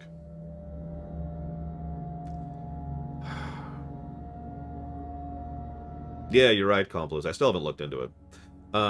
Then they showed off a little bit of Zelda Breath of the Wild 2. Now, they showed off a few things, which I will bullet point a little bit for you. First of all, they showed off some new of the tools we'll be having. Now, maybe I'm a weirdo, but I do really like seeing a little bit of the new tools we will get in a Zelda game, because it's a Zelda game, right? Like that's half the appeal to me, is what kind of new gadgets and gizmos we get. So we are getting a flamethrower.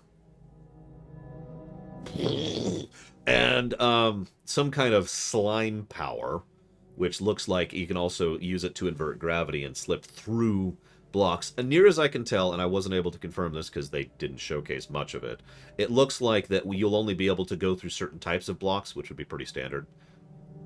And then they have a thing where you can do cadenced time manipulation, which they only showed off very briefly, so that's pure speculation. I'm just going to leave that one alone for now. They showed off the Sky World, because there's apparently going to be a huge amount of additional verticality, and the sailing, or not the sailing, the hovering, floating, whatever you want to call that mechanic from the first game, is apparently going to be taken taken into the next level. They're going to do much more with it. Gliding, thank you, that's a good word. So they're going to do a whole lot more with that, and that sounds awesome.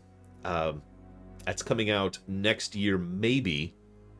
And I actually say, I want to say something. They said they are aiming for next year, not that it's coming out next year. Now, Nintendo's been good about this since Wind Waker, which is a while ago at this point. So I have faith in this matter.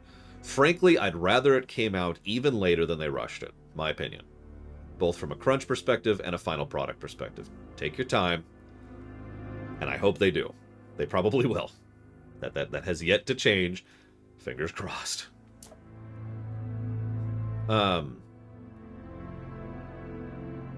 So, Metroid Dread. This is a direct sequel to Metroid Fusion. They actually showed off quite a bit of it. You can run while aiming. You can dash while melee at the same time. There's a lot of small micro changes to how you move and how you maneuver through the terrain that make the game a lot more fluid and a lot more fast. I'm sure speedrunners are going to love this. They showed off quite a bit of this. The map actually has things where you can drop little markers in different colors to indicate this is a thing I want to get back to, this is a thing I want to get back to. The suit has been changed from the Fusion suit for story reasons that they would not share. By the way, I'm officially into the treehouse, so this is when they were showing off actual gameplay, and I can finally say that because this is real, no really gameplay. But so, you know, this is, so they showed off the suit. Not sure what's about that, but the point is, and this is a point they made sincerely, this is not just a cosmetic change like it usually is. There is a narrative beat behind the change of the outfit. Now this is funny. Enemies can follow you between doors. Now, that's not completely new to Metroid, but that's going to change the dynamic of several encounters, I think, especially the biomechanical units. Which we'll talk about in just a moment. They did show that off quite a bit, too. They did show off that there are certain Mother Brain 2s. These are, so, if you remember, I'm sorry, massive spoilers for Metroid here, okay? Spoilers for Metroid in 3, 2, 1. So the Mother Brain concept, the Mother Brain was actually originally a design by the Federation.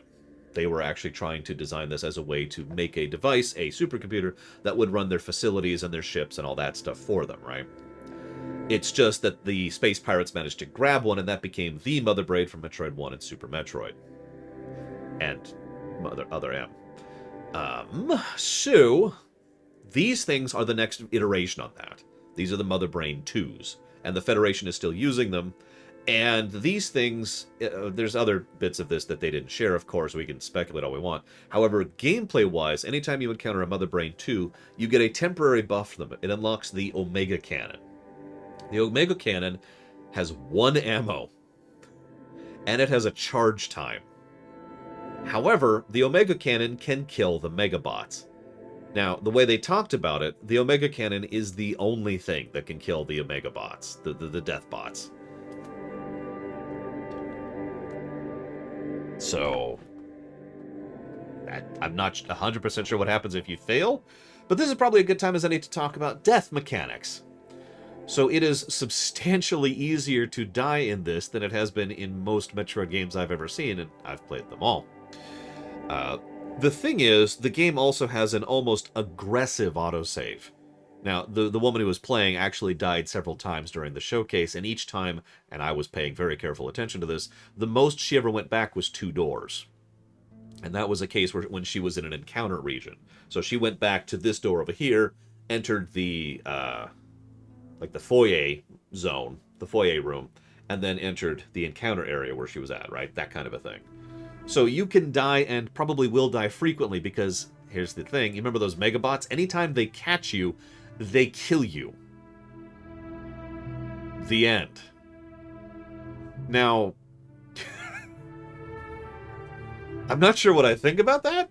They did hint, it sounded like they didn't mean to say this. She did hint that there might be a way to melee block that insta-kill thing, and there might be a way, she said it was going to be really specific timing, and there might be a thing later on you get to help not die instantly if these things catch you, but the general idea is you avoid the hell out of these things. It's basically an iteration of the SAX concept from Fusion, for those of you who remember that. So, hence the aggressive respawn.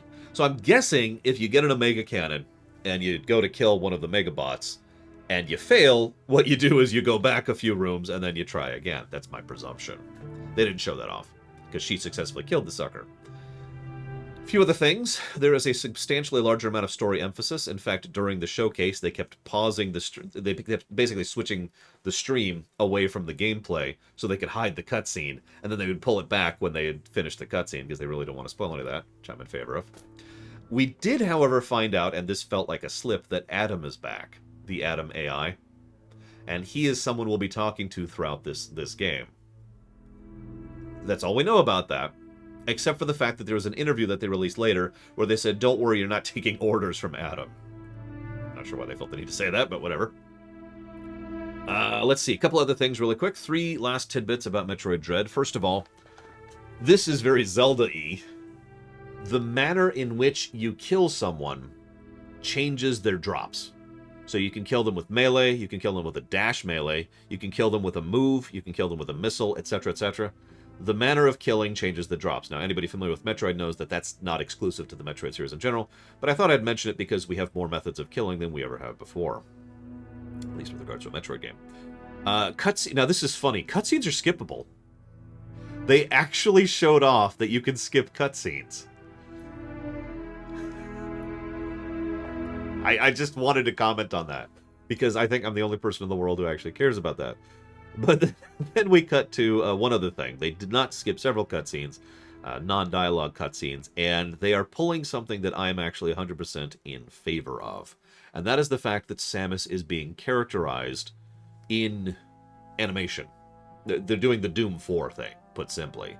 There's a lot of moments where they clearly thought about how she's standing and how she's posing as a way to get across emotion and personality. And it shows, and it actually is pretty well done, and I am 100% in favor of it. That is Metroid Dread, and they showed it off for quite a bit. They actually played it twice during the Treehouse thing. Yeah, exactly, Rascor. They also played several other games, so I'm going to just kind of rapid fire these. Mario Party, Monster Hunter, Mario Golf, Shin Megami Tensei 5, Advance Wars 1 and 2, and WarioWare are the other games they played during the Treehouse. So, first of all, Super Mario Party. Now, this is funny, because I have the least notes about this, but they played 2 full matches of Mario Party. It looks really fun. That's the summary. If you like Mario Party, you're going to like this. It is containing elements from previous... They kept saying all previous Mario Parties, so I'm guessing that Rax and they are in disagreement, and I'm just going to leave that one alone. Yeah, it's a fun party game. They have obviously polished up the graphics for the stuff they are bringing back from the old boards. They have added new mechanics. Yada, yada, yada. So, looks really fun. I am probably going to buy it and play it with my family. And, of course, it has online play, so if Pax wants to play it or Gary wants to play it, then that could be a thing, too. Monster Hunter. So they showed off Monster Hunter Stories quite a bit, actually. It looks like it would be a lot of fun if it wasn't so grindy. That's the bullet point. That's the summary. So the way it works, it's definitely, it plays a lot like your modern behind the person JRPG kind of thing, Xenoblade kind of a story or kind of gameplay. You run around the overworld, you run into an enemy. It's easy to avoid enemies. That is a thing. You can hop on your mounted monsties in order to avoid enemies. Like some of them have a jump, some of them have a fly, some of them have a dash, and you use that to avoid encounters. As you defeat enemies, what happens is you get some of their loot just automatically, and it's just the monster parts are part of the loot. Each monster part has, I don't know if this is true in Monster Hunter, so forgive me, but it has a rating next to it in addition to what it's used for. So if you need 15, I'm saying this wrong. Let's say you need a piece that has the Narset qualifier and a piece that has the Raxaimus qualifier, okay? So you've got 5 pieces that are Raxaimus and 5 pieces that are Narset, but each piece has its own number attached to it that shows how much of a Narset, or how much of a rack. So you need 15 racks and 10 Narset, so you can slot in to build or upgrade things based on that. Make sense? I'm probably describing this terribly. I apologize. Thank you very, very much, Narset, for 2 full years of awesome. You are very, very awesome. Thank you. If you want to know, or I guess you're just putting that towards Dungeon Siege. So I'll put that anniversary sub towards Dungeon Siege. You got it.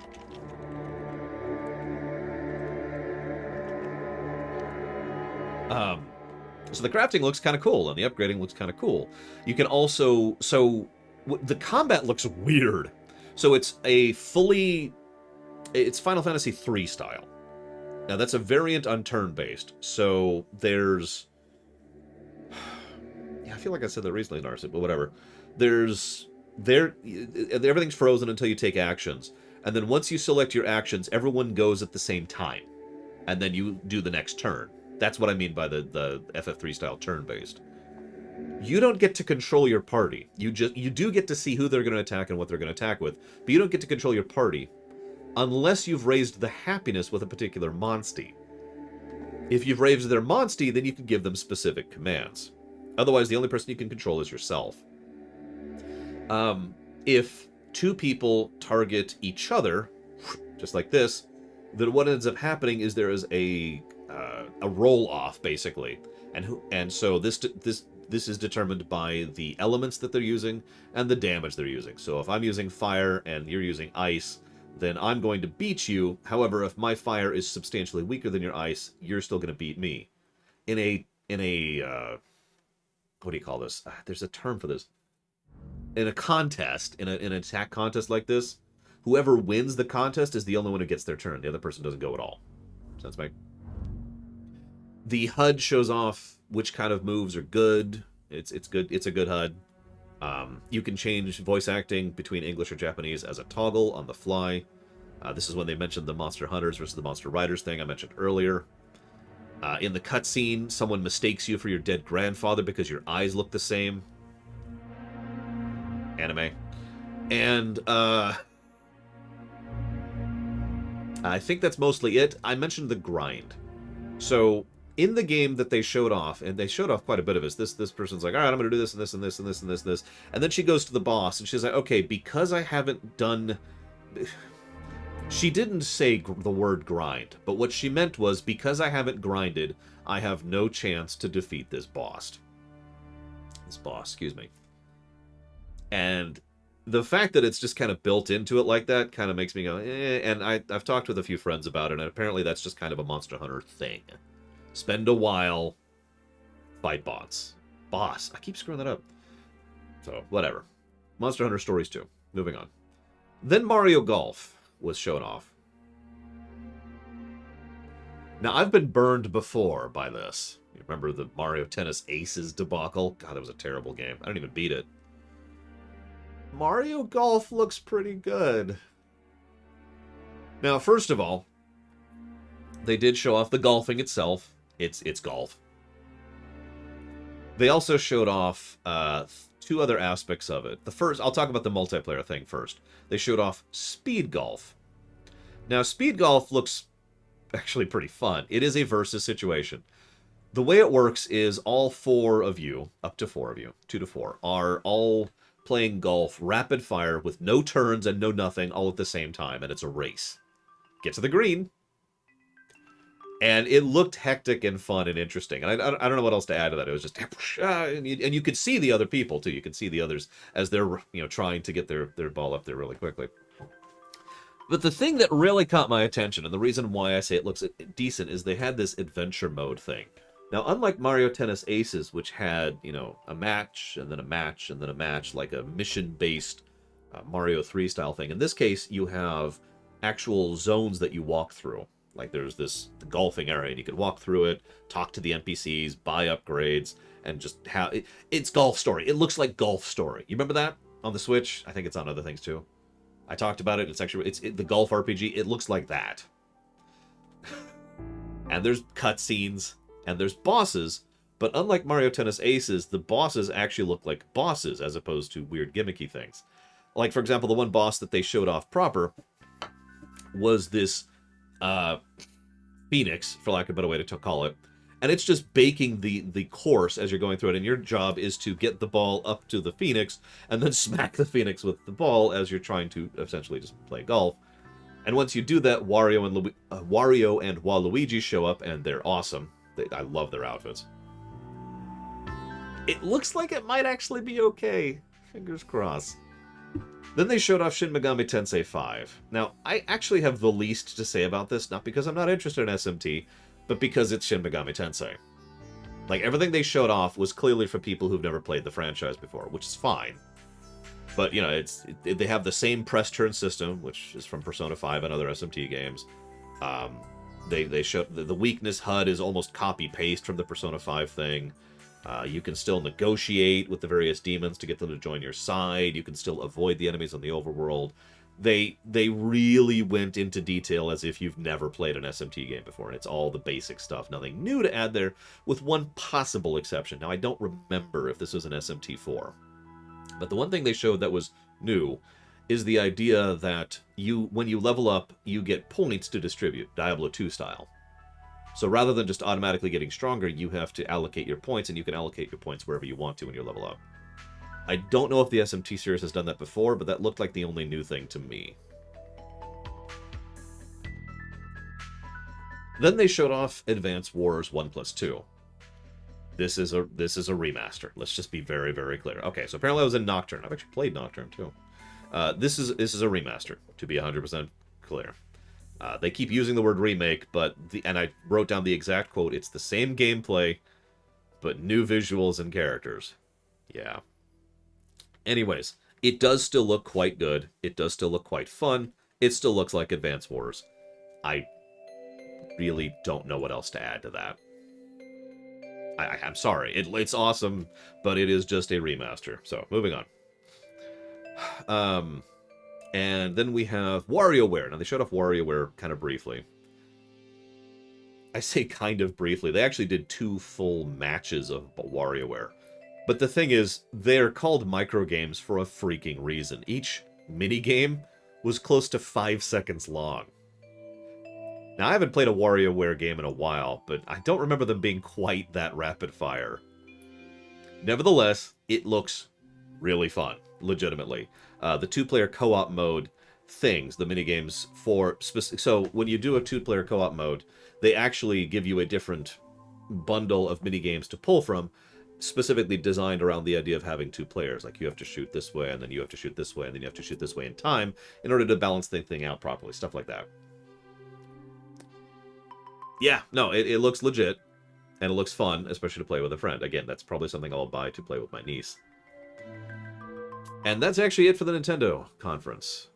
I apologize, that took a little bit, but again, there was like a 3-hour treehouse, which I had to slog through while I was working on LoreCraft, so forgive me. Okay. It's 2 hours into this sucker. Let's go ahead and bring up Square Enix. I said we're going to do them last. Rax, have you decided how you want to do this? I meant to get with you beforehand, but you didn't pop on before I was ready to go. Yeah, we need to talk about Killing Chaos.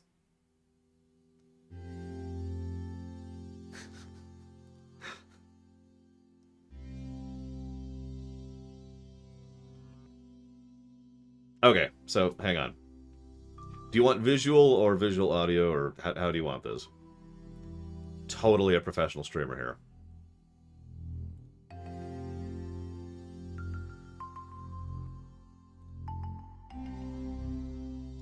Visual. Okay, so that means we need to shut down for just a second. So hang on. To try to be surprised, where the hell are you? I've been talking to too many people lately.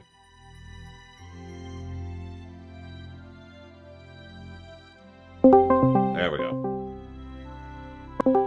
As usual, preference, do you want me to mute the Discord mic, yes or no? No, you're fine.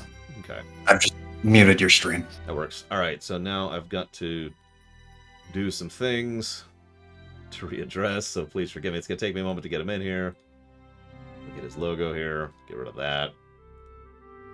And this should be you by all accounts. It's not. It's not anyone. That's strange. Nope, that's not you either. Let's try this one. Hello? Alright, well, we'll get him here in a second, but we're going to talk about Square Enix. What? It's right there. What the hell? So it's like, I'm trying to pull discord.exe, Raxaimus-discord, but that doesn't exist. However, if I try to pull discord.exe, Raxaimus-discord, it's right here. I'm not joking. Whatever. How's my volume, by the way, guys? Am I good? Sound I recently moved. Bought a new house, actually. I was going to say, you sound different, but that's whatever. Okay. Here's Rax. All right. Hang on, I'm going to turn myself down just a bit. There we go. I should switch this to my Killing Chaos music. All right, so let's start with the obvious stuff that doesn't really need discussion. So first of all, Guardians of the Galaxy. Now, this is a strange thing, but I am legitimately excited for this. Let me be very clear. Let me start with that. I'm interested in this game, and that's good because it's already been added to the list. In fact, if I could jump in really quick here, this is a good time to mention this. Every E3, a few games get added to the list. So far, there have only been 3. You know, can anyone guess? I just gave you one of them. Guardians of the Galaxy. Can anyone guess the 3 games that have been added to the list from this E3? Marvel's Avengers. No. Sorry, I had to. Good guess, but no. Citizen Sleeper? Nope. Chaos Game? No. Metroid 5? Yes. Metroid Dread has been added to the list, as long with Guardians of the Galaxy. So can anyone guess the 3rd? Breath of the Wild 2? Nope. Really? It's already on the list. Oh. By the way, thank you, Ben Smack, very much, as ever and always. If you know where you want that to go, please let me know. Otherwise, donuts. The Pixel Remasters? Nope. See, this is why I figured no one would guess the 3rd one, because no one has. I'll just tell you to save time. It's Outer Worlds 2. Okay, Those are the 3 games that have been Outer Worlds 2, Guardians of the Galaxy, and Metroid Dread. Guardians of the Galaxy does look good. It is a single-player, over-the-shoulder, third-person action game coming out this October on the Switch as well. And no, I didn't try Axia. My answer to you was I don't know because I haven't reviewed the other story arc yet. Try Axia. I lost my train of thought. The game, they showed off a substantial amount of the game. Like a surprisingly large amount of the game. It looks like a combination of playing, I don't know what to call it. Like picture just about any action RPG-ish kind of game. Like RPG's the wrong. Picture any action-y game, and then add on Telltale-style pseudo-branching, and that's what it is. I almost got some kind of God of War vibes. Yeah, like with Telltale. I wanted to call it Spider-Man, but Spider-Man had a much different pace, and that's why I kind of pulled back on that. But it's definitely got its own little thing. It does look fun. The combat does look enjoyable. Yeah, it's a beat 'em up. It is a beat 'em up. Yeah. And it, like I said, they showed off a lot of it, and I'm actually pretty excited. Then they showed off the FF Collection. Then they showed off Legend of Mana, which is coming out this Thursday, actually. Then they showed off the Avengers, which is getting a brief thing. Then they showed off. Now this is actually do have something to say about. Sorry, I'm rapid firing these because I don't have anything. Unless you have something to say about Legend of Mana or Avengers. No, I mean I'll buy Legend of Mana. I will. I won't buy Avengers.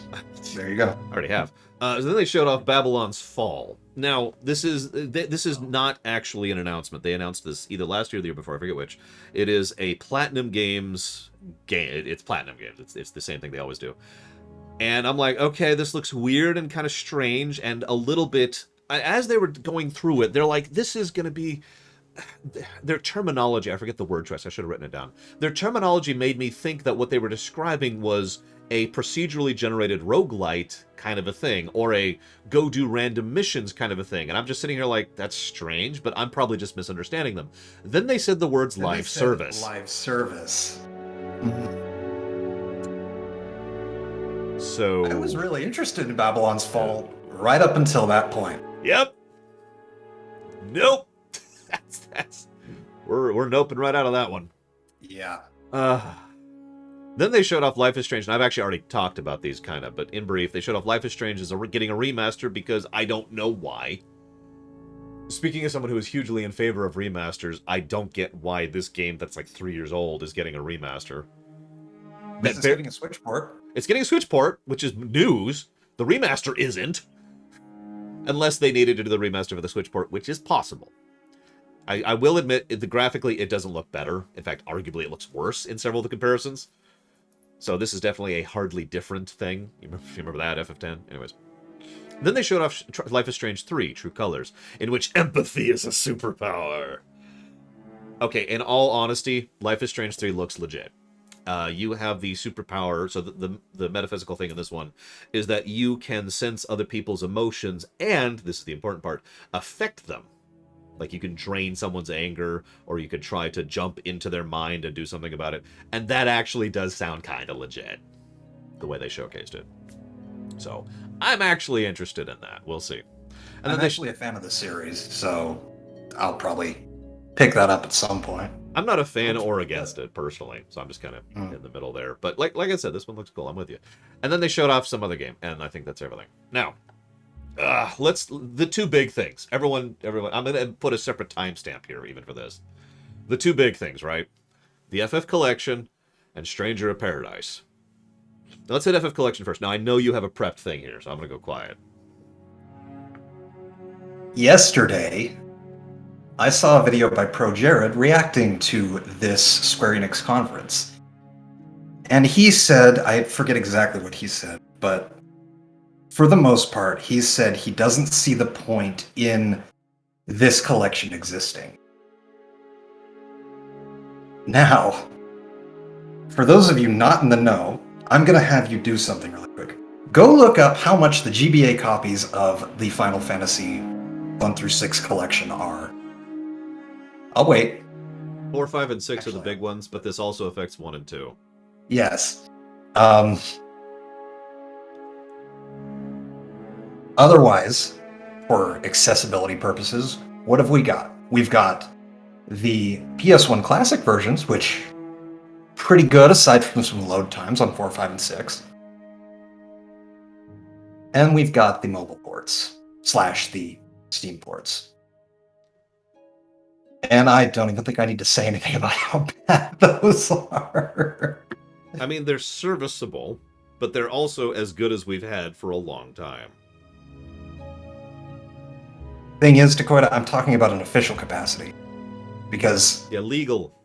Like it or not, emulation is kind of an illegal gray area unless you have those copies, and at that point, you can play those copies. PSP versions, they're not current.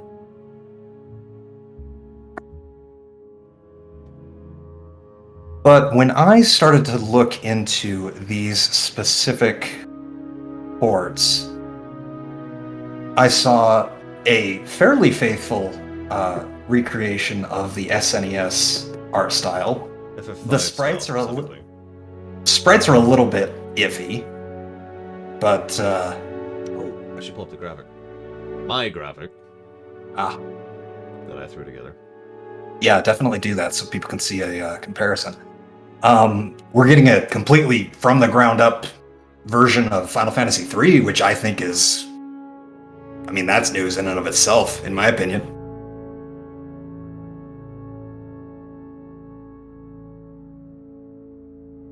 They could have been wiped, Dakota, but I'm not sure, honestly. What the hell did I label that damn file? But yeah, even if this was just purely for accessibility reasons, I would be in favor of these remakes. The fact that, or actually, no, yes, I'm going to call them remakes because they effectively are. They're redone art.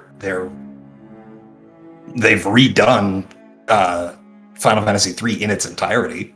All right, real quick. So I got the graphic up. Now, I'm going to explain this super quick. I've got it nice and big so you can still see Rax. Over here still. The way this is if you look at the images, most of them are in bundles of 3. The top one is the original SNES art. The bottom one is the new art from the new remaster, and the left one is the what's it called? The phone game. Record Keeper. Thank you. It's the Record Keeper version. Now let me explain this really quick for those of you who've never really dealt with sprite art. So the original sprite is duh. That's the original SNES version, or in the case of the Warrior of Light in the lower right, that is the GBA version specifically. The bottom Actually, no, one... Oh, never mind. I know what you're talking about. Sorry, I got a little confused. The bottom one is the new version that's coming in the new Pixel Remaster. The left ones, so the ones that are kind of offset from each of them, those are done with a different skeleton. I pulled those in myself because what happens is Record Keeper for years has been making sprite versions of a lot of FF characters based on the FF6 skeleton. Now I know skeleton sounds like a weird thing to say when it comes to sprite work, but anybody who's worked with sprites will tell you even sprites have a skeleton to them. They have a style and design. Yeah, and it's effectively format. the same template, but they paste the character traits over it. So I wanted to show this off to really give an idea and a concept of what we're looking at with regards to how they're changing it. So in some cases, for example, I do actually think they're legitimately pretty good, like what they do with Rosa and Cecil are pretty good. Bert's barely looks different, and frankly, I like the FF6 version better. And Ferris, I think, looks kind of worse. The new palette is a weird choice. You can see this on Terra as well. The new palette is a really strange choice, and I kind of prefer the Record Keeper version, but then again, I like the 3D, angled kind of a thing, rather than the straight-on thing they've got with FF5. But this is also why I'm bringing up the FF5 comparison. Now, this is actually more obvious. I hate to go fully in-depth to this, please forgive me. But oh, no, I love sprite work. Please, go ahead. So, the skeleton that they're using, other than for FF6, and I've got other comparisons I'm not going to pull out here, is very clearly FF5 style. The way that the mountains is the most obvious thing, because there's a very distinct style. I'm gesturing here to nothing. There's a distinct style to the mountains and the grass and the way they do the desert and the way they do the angles on it. That is obviously and clearly the FF5 style, which is fine, by the way, and there's nothing wrong with that. The strange thing is when you get to the FF6 sprites, which are still in the FF5 style, but done with the FF6 skeleton. So again, look at Locke as the best comparison here. That is clearly still the FF6 skeleton, but between the palette change and the different proportions, that is still very much the FF5 approach to how... That's what Locke would look like in FF5, basically. Right. And that's a very interesting choice that they would latch onto 5 of all of them in order to do that, but near as I can tell, they're doing that with all 6. I mean, I'm in favor of consistency. Oh, I am too. Absolutely. All 6 of these games. And to be completely honest, what they probably did is they said, okay, we could stylize this based on 5 or 6. Because 4, no offense to 4, does not have that great a sprite work. It was an early SNES game, and it shows. So, it was 5 or 6, and they picked 5, and I'm not sure why. Now, granted, I do prefer 6, and I don't want to... Of course, I prefer 6. But I mean, even from a purely graphical perspective, I do think the palette of 6 allows for more depth. And in fact, I actually have another comparison here, which you're going to have to give me a second. But while I talk about this, I'm going to throw my camera over to Rax here. Talk away, Rax. I pulled this. Well, considering that they already had the Record Keeper sprites done, just done and dusted, I would have preferred if they would have used those. But these are apparently coming from an art book that I forget the name of it. But these are effectively the Final Fantasy V artists' version of all of these different sprites taken from that art book. Yeah. I should also mention, that's the other thing that confuses the hell out of me. For Square to put extra work into sprite work, when they've already, like I said, when they've already done the Record Keeper sprites for all of these characters, is very confusing. But anyway, so this... You don't need to care about what this is exactly. I just want you to look at this at a glance, because that is the FF6 palette in a nutshell. Now, it does look darker, but if you're paying any kind of attention, you notice it's not desaturated. There's still plenty of color, and there's a tremendous amount of depth to what they can do with shading and lighting and blah, blah, blah. It feels... I feel like this is such a duh thing to say, because of course FF6 has better sprite work. It was later on in the console's generation. It was one of their last games on the SNES. Yeah. So now the thing is, to use in contrast, now this is going to look weird because I decided to go ahead and use the last dungeon for my FF5 thing, so whatever. But to use in direct comparison, this is what FF5's palette looks like. Now, again, granted, this is the last dungeon, so there's a whole lot of blue on the screen, but if you could see that, you could tell immediately that this is far more basic with far less shading. with far less depth to what it's doing with pretty much everything on the screen. Mm-hmm. And that is FF5's palette, which they are absolutely using for the new thing. And that's the only point I wanted to make, is that they've decided, here, this makes it really clear. Just look at that difference right there, and you can see exactly what I'm talking about. This is exactly why all the hair is lighter, for the most obvious example. Mm-hmm. Anyways, I want to add one other thing. You're probably thinking, Lore and Rax, why are you going on so long about this section? Well, 2 reasons. Number one, they showcased almost nothing. Like, this is like a 40-second flash thrown together. And also, it's... We didn't even get any environment art for Final Fantasy VI, to give you guys an idea. Nope, yeah, it was just, here it is! Okay. What? And it was just, huh? And then they were like, and it's coming out on PC and phones. Huh? Now, I would be willing to bet money that it will be coming out on consoles too, because of course it freaking will. However, the total lack of information is part of why we're talking about this so much, because this is something that obviously interests us so much, and they've said nothing about it. Now, I'm actually with Takoda. I think what happened here is that they're nowhere near an actual release cycle or anything. Oh, no. And someone's Absolutely like, not. we need to throw something together, and so they threw something together. And that's what we got. But that's why we're banging on about this so much. They didn't even give a release window for this, did they? No release window, not even a year. And yeah, as Ashland points out, there's other things that are in consideration here. Remember, we have multiple versions of almost all of these games, almost every single one of which has a different translation, and the majority of which have different content. Exactly, yeah.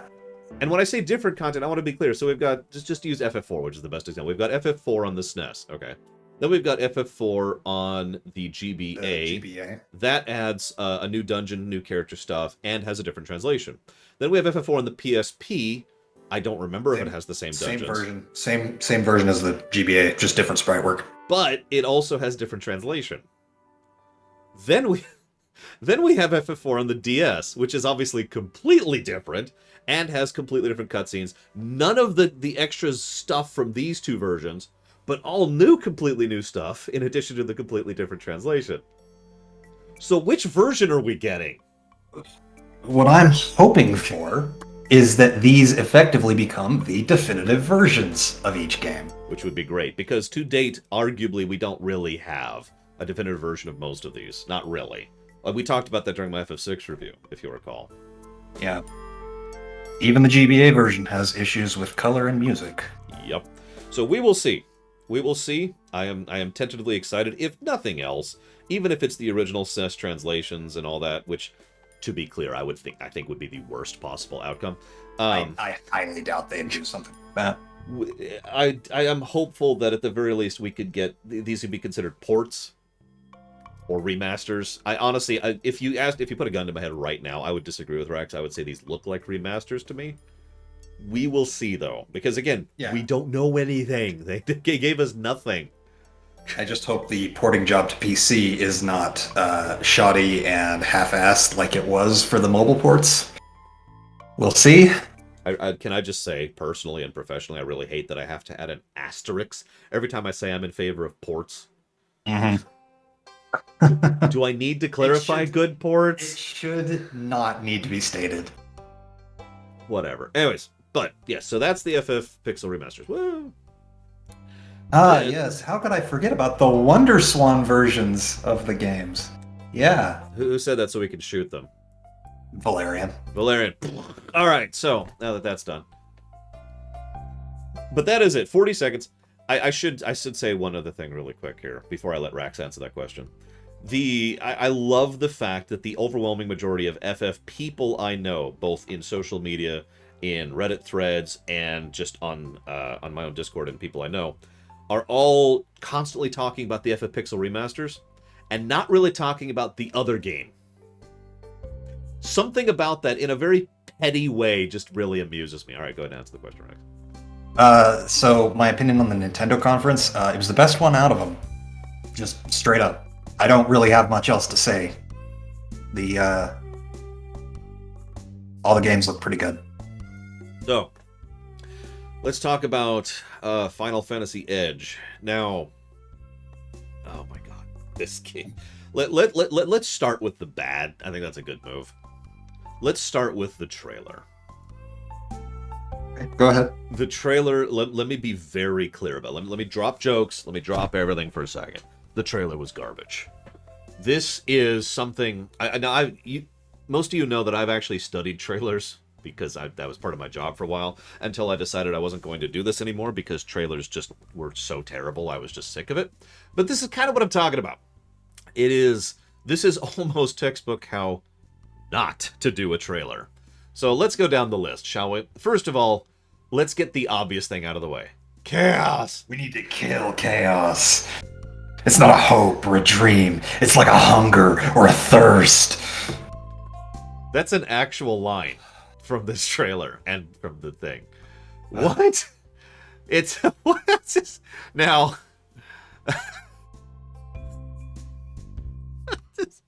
Hang on, if I could use a parallel here really quick. Darkness!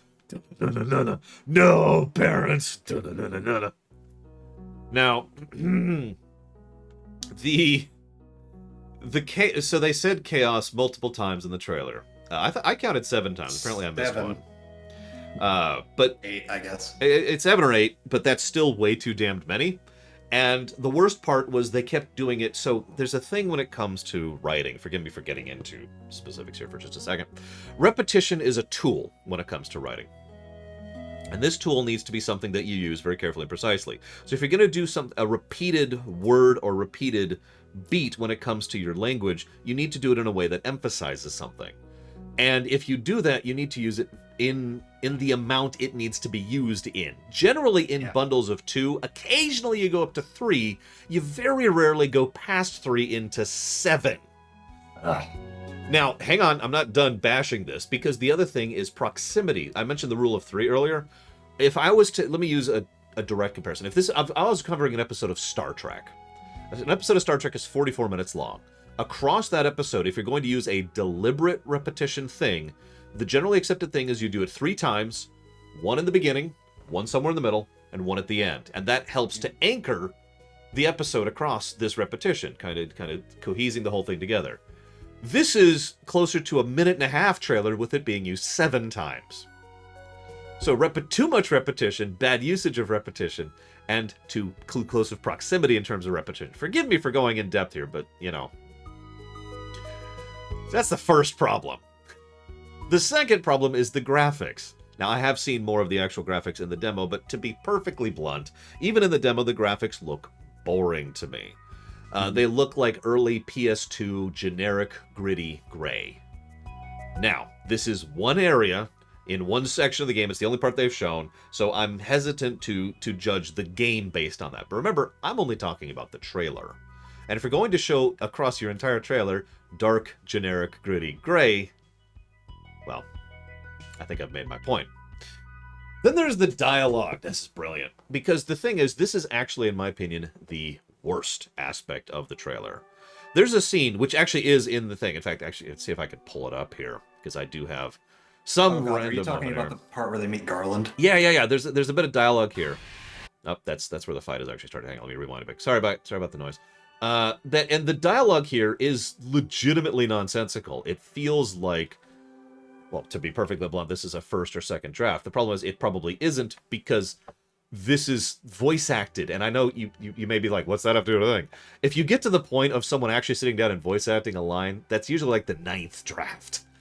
Let me go ahead and recap this for you in case you guys haven't seen it.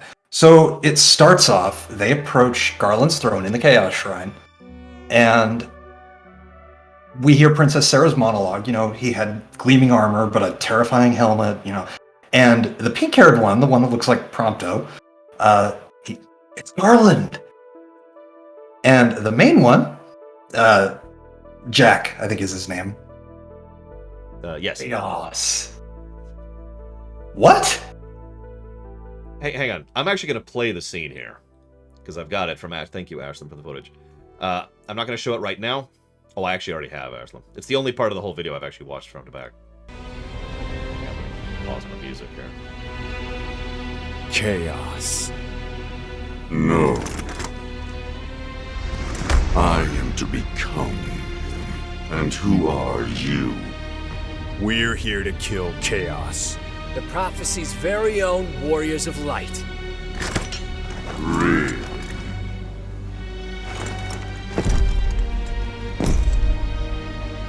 He always wore such splendid armor, with a helmet that was terrifying to behold. It's Garland! No. I am to become chaos. And that's the dialogue. Now, this could just be JRPG-ness, because Lord knows this is not the first time we've seen this kind of dialogue from Square Enix. But that's not dialogue! I'm sorry. Now, here's the thing. Several people have already pointed this out, and I do actually agree with the idea here. If this is being done... What do I call it? If this is cheesy, deliberate, if this is Devil May Cry, hell yeah. I'm actually in favor of that, but I don't think it is. Playing it straight. What? It feels like they're trying to play it straight, and I'm sorry, I think they're failing miserably. So anyway, sorry, so that dialogue is in the trailer, and it's terrible, as I've already discussed. Then there's the combat. Now, okay, the actual combat looks pretty cool. However, in the trailer, what they do is they don't actually show off the combat. What they do is... Oh, sorry, go ahead. The trailer doesn't do any justice to what this game actually is, aside from terrible dialogue. So please, go check out the demo. If you have a PS5, it's available until the 24th. For some reason. I don't know why it's limited time. But otherwise, Ashlam, would you mind if we linked your video? It is unlisted. I was going to ask the same preference.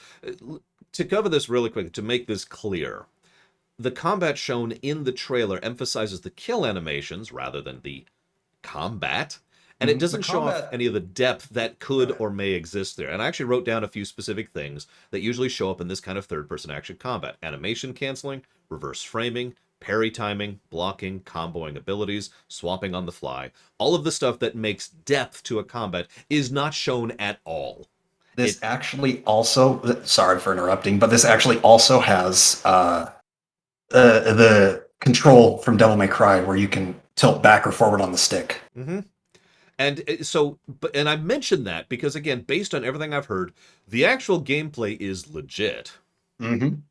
And from seeing what little I have of this video that Ashlam apparently has just linked in chat, you feel free to look at it. It's like an hour and 17. There's no commentary because she refuses to buy a mic for some reason.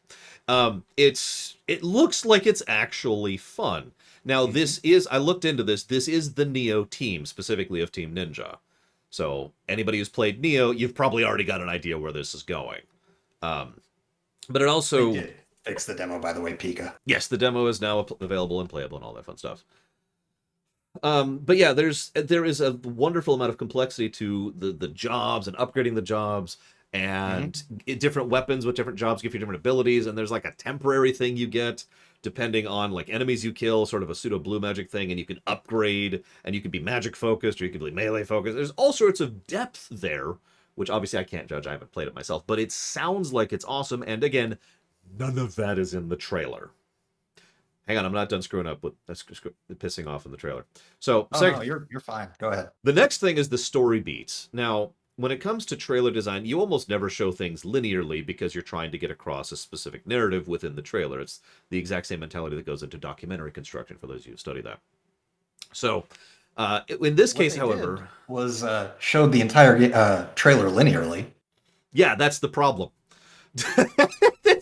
The story beats are in a completely wrong order and make no sense as presented. There's also camera angles that have no idea what they're doing. Now, this is a problem the game itself has with its cutscenes. They like to use way too many zoom-ins and way too many wahs, which they just do constantly. Then, this is probably the worst actual aspect. The second worst actual aspect. The total lack of characterization. Explain Jack to me. So, without memeing. So, I just want to say, Nomura did not write this story. I want to step up to bat like I always do. Oh my god, However, yeah, there's way too much about that. I do want to say, Nomura did design and, I'm assuming, write this character. And it is the worst work I've seen from him. He phoned it in extremely hard with this. Yeah, no, I agree. Several people have made this joke, including PAX, completely separate from everyone else I know, made the joke that it looks like they randomly generated characters from the FF15 multiplayer thing. Mhm. Just because for those you don't it know, looks like comrades. yeah, it looks like someone hit random on the character generator, basically. And Mhm. that's bad.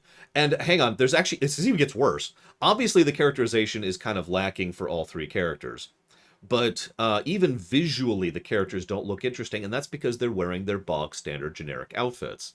They're wearing the starter gear. Now that's stupid because as this video, if you skip ahead, it's about at the 1 hour 12-minute mark, give or take.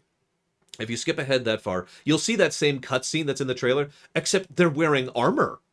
And at least in my opinion, the armor looks really good. Yeah.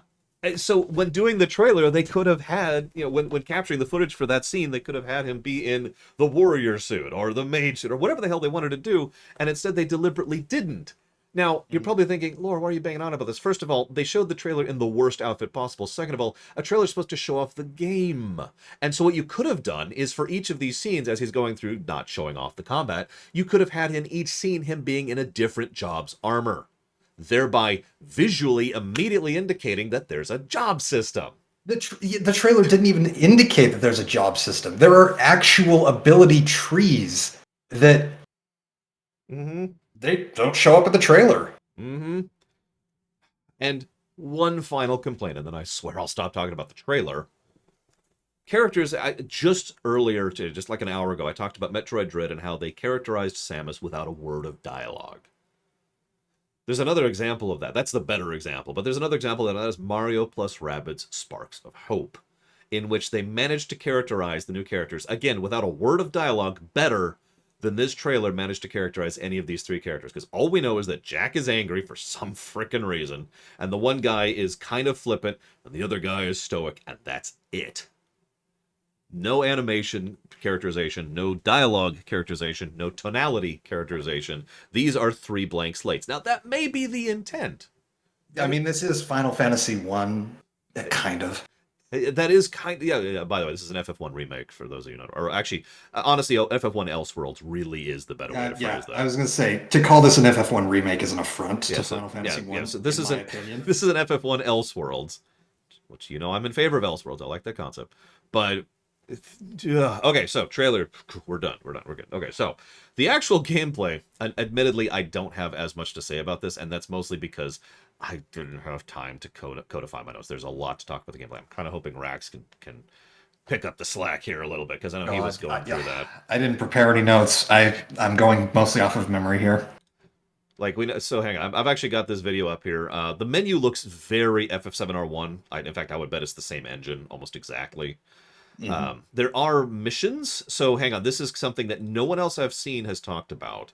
It looks like it's mission-based, FF10-2 style, if you remember how that played. Because there's literally, when you pull up the menu, it's like, here's your battle settings, here's Diesel Edge, who's awesome, here's your job trees, we'll talk about that in a second, settings, tips, and then mission. And currently the only option there is abandoned mission, because this is a demo, but based on that alone, I find myself thinking that they're going to approach that rather than having than any other JRPG approach, basically. I gotta write down Diesel Edge. Thank you, Diesel Edge, very, very much. Do you want to talk about the jobs a little bit? Jobs, the upgrading thing, that kind of thing? I suppose. So basically, no, yeah. Sorry, yes. I suppose I'll talk. I mean, do I have to? No, I was gonna get to it at some point. I'm just kind of, my thoughts are everywhere right now when it comes to this game. I can't imagine. So this game has a job system. Each job has an ability tree, and each time you level up, is it each time you level up you get one, Ash? That's a good question. But you get an ability point, and you can allocate that to get, for example, jump or stat increases, which will apply to all of your equipped jobs so far, of which you can have 2.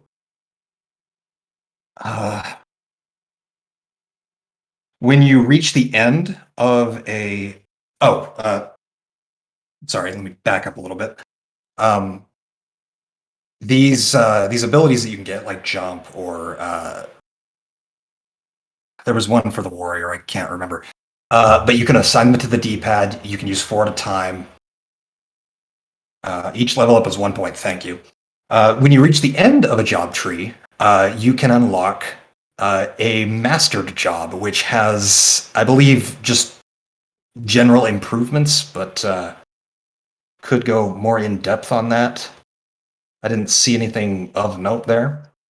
So I've got the video up here. I'm trying to find the job section. This is the battle settings section. You can see all the There are basic things. timestamps. There, Yeah, but these timestamps are the worst timestamps in the history of the universe. I'm Isn't there kidding, one Ashland. They're good. for I the didn't see a job one. I mean, I see unlocking job the trees? mage. There's the lancer one. There's here. Hang on. We unlock warrior. Let's see what happens when we unlock warrior. There we go. And let's go a little bit before that. Sorry for the quality of the footage. It's terrible. Okay. So you can see at the top, there's the icons for what I believe to be Warrior, Black Mage, and Lancer, currently on the Lancer tree. As you can see, as you go down, so you've got two... okay, hang on. Are job points specific to the job, Ashlam? Because it looks like we have 2 Lancer job points right now, for example. You can hurl with X, triangle, whatever that's called, skewer foes, blah, blah, blah. You can also hold down to charge, and then she's going to rapid fire these. There, yeah, it's a little too fast for me. Whoop. You hit the wrong button. Back. There we go. So there's the Cyclone ability, which goes through very quickly, but you can see that's a quick AoE. You can also hold the ability button for successive attacks. You can also link an ability to set something to that. And you can just kind of see these things. There's one other thing that also no one else has been talking about, I wanted to point out, and that's the play movie thing. Now, this is something I've actually been in favor of in a lot of modern game designs where they actually show a little bit, I'm assuming, they show a little bit of a demo of this is what this looks like, and this is how this should play. Now, I prefer the Mega Man 11 / Devil May Cry 5 method, where you can just do it. They give you a little holodeck area, and you just run around and try out the ability yourself. But having the little movie thing, I think FF7R1 did this as well, actually, if I'm not mistaken. I believe so, yes. And it gives you... Yeah, that's what I'm doing, Eclectic. I had to. Look how quickly she's just racing through this. Here it is. Increases break damage. Oh, yeah, by the way, there's break damage. So they've got a stagger bar and a health bar, and there's this whole loop thing apparently between staggering to gain mana, spending mana to stagger, and then you can do damage at which point you want to, depending on how you want to flow that. Now this is actually it's kind of a Sekiro style thing for those of you who've played that. Mm-hmm. This is still the Lancer, obviously. Apparently we get the ability to evade, which also fills your break gauge, so I'm guessing that's your self-heal, effectively. Mm-hmm. And then we have increased stamina. I have no idea what that does. But what's interesting there is the increased stamina effective for both battle sets. Now, you can equip 2 jobs at a time. That's your 2 battle sets. And so that little asterisk means that if you take that stat up, it affects both simultaneously. That's what Rax was mentioning earlier. There's jump. Oh, actually, sorry, there's Dragoon. Sorry, that's what this actually is. Man, you are just racing through this. Dragoons can jump with triangle. This allows you to leap in the air, avoid attacks. After a certain amount of time, you will descend and deal damage. Dragoons are the highest orders of Lancer, so I'll go ahead and hit play here.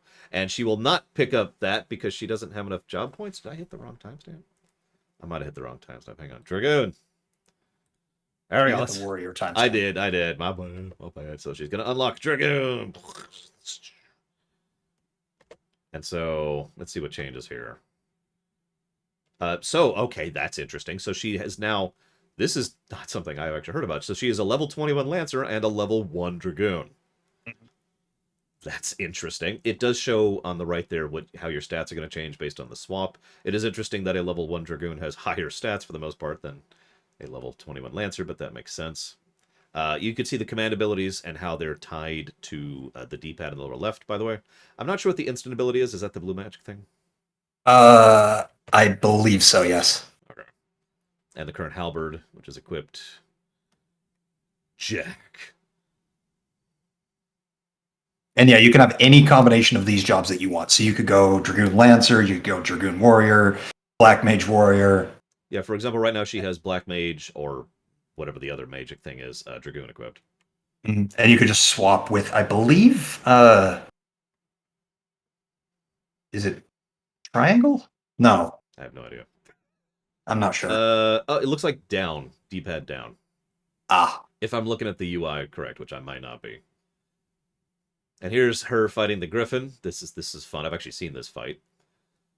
So okay, another thing I want to point out. Now this is I haven't played Neo, but I've played plenty of Souls-like games. I want to point you to the lower left inner health bar. That is one strike the Griffin just did there, that red bar. That's very Souls-like. That's a third of her, that's actually a little over a third of her health in a single swipe. So this is going to be a game very focused on not getting hit or blocking, repairing, or healing. I'm not sure which of those it's going to be. She does actually pop a heal here, putting her down to 4 heals. I don't know what refills the heals. Ashlam, feel free to tell me, or anybody else. Now, what's weird here is she keeps changing what triangle does. Now, the black magic thing makes perfect sense, but what the hell? Like, you see it's changing rapid fire. So fast I'm having trouble keeping up with it, so I'm not sure what is causing that. I'm guessing that's the Devil May Cry thing you mentioned, forward, back, etc. Mm-hmm. Yes, I know it's me here. I'll give you some audio. The music is actually remixes of FF1, for those of you who like that. Pretty good from what I've heard. Now, she's having some trouble here. Yellow bar is stagger, blue bar is HP. She likes to dash a lot, so, you know, she's a player after my own heart. By the way, this is just the quality of the video, so please don't at me on that. Yeah. I don't know Although what the that's empty. The game is effectively in an alpha state because the textures are kind of muddy and the Yeah, I've seen high-res photos and footage of this game. They are clearly in an early phase. No offense to them, that makes sense. They wanted to showcase something. It's just grain of salt. And by all accounts, from both a graphical and a gameplay standpoint, Team Ninja is really good about... Oh, yes, this is developed by Team Ninja, for those of you who don't know. So if you have experience with Dissidia NT, I don't know if that would necessarily be indicative. I'm going to pause this for Team Ninja is at least open to feedback, I suppose. It's true. This will be improved. DMC also had behind-the-scenes issues, which was part of why it was... Let's be blunt. DMC was crap because of... I can't remember his name, the Mega Man guy who left, and Capcom. I honestly cannot blame DMC on Team Ninja. They did what they were told to. On the Griffin's health bar, there's a red bar under the stagger. What is that? I have never seen that before. I noticed it earlier, but and I forgot to ask because I'm a professional streamer. But what is the red? And I'll just go ahead and hit play. It might be like a permanent reduction of their stagger bar. Could be. Dodge, Ashlam, dodge. So I do want to point out we've got some Kingdom Hearts thing going on here. Not with the death. That's not the Kingdom Hearts thing. You notice her party members had their own HP, and her party members were also down. And I don't know how you get them back up. I don't know if they just get up over time, Kingdom Hearts style. Please feel free to answer me here, Ashlam. Hint. Oh yeah, so they can do those to you too, by the way. I actually did mean to talk about that earlier. Now, hang on. That was a little quick. Let's... Oh, shoot. I've got the wrong thing. Hang on. Come on, YouTube. Work with me. There's a really big emphasis on red crystal. I mean, I know this is Final Fantasy, but there's a really big emphasis on that. So, there we go. There's the scroll wheel. I don't know what she did to pull this up, but this is how you swap spells on the fly between, at a glance, Yeah, fire... it's a radial menu, and you charge it to get... Or, no, you can select via the radial menu, but you can charge to get fire, Firaga. Yeah. And we've got fire, ice, lightning, water, earth, wind, it looks like. Just a glance. Which is... And I believe the last two are light and darkness, and they're just not accessible in this build. Which would make sense. It's red lyrium. I knew it! Alright, so Ashlam will not stop bugging me about the fact that she hates doing voice acting and doesn't want to use a mic. So... we'll go ahead and fast forward a little bit here. Oh, yeah, I do actually want to point out one other thing. This is neither really a negative nor a positive, but this is a good showcasing of the gear. So what they're doing with the gear is they're having a thing where... I've seen a lot of RPG does this. You don't have 15 different pieces of armor. What you have is one piece of armor that has different levels. And so you can see it right here. There's a Twilight Tunic, level 3. There's a Twilight Tunic, level 7. There's a Twilight Tunic, level 9. All three of those are right there on the screen. Hi, Savacom. So, I don't know what I think of that. I do admit that in the past I have seen that implemented badly, so I will freely admit some hesitance about that gear style. But it's not inherently a bad thing, it's just a choice. And they do still have other things. There's still the different types of equipment that they have available. I'm not 100% sure what the affinity changes. So the affinity, I believe, only changes how much experience you gain while you have them equipped. Okay. I don't believe they affect your stats in any way or anything of that nature. Ashland, feel free to jump in on this if you know differently, but yeah, you can see the affinity right there, and there's the icon. There's a black mage, warrior or fighter, I forget which one's which, warrior or fighter the other one, and then they have what I'm guessing is a white mage. I'm not sure. I don't know the icons yet. I'm still figuring it out. No, they've only got black mage, dragoon, and warrior in this build. Okay, my bad. It does appear... Hang on. Let me see if I can... How are you doing this? What are you doing, Ash? What are you doing? Okay, fine. I'll hit unpause. You're just staring at the equipment for a while. What are you doing? You're not doing what I want you to do. Do what I want you to do. This is why you need to buy a PS5. You know what PS5? I was gonna say, how exactly do you want me to accomplish that? See, I've noticed like that right there, like the pale greaves there gives you a plus 0.6 strength, plus 0.3 agility, etc. So they talked about during one of the breakdowns, that has nothing to do with Rax or Ash, about how you can build up affinity. And I'm thinking it might be like attunement used to be back for the FF14. I mean, I guess it technically is still there, but you know what I mean? Where you use it, and over time it attunes to you. I actually compared it to the junction system in FF8.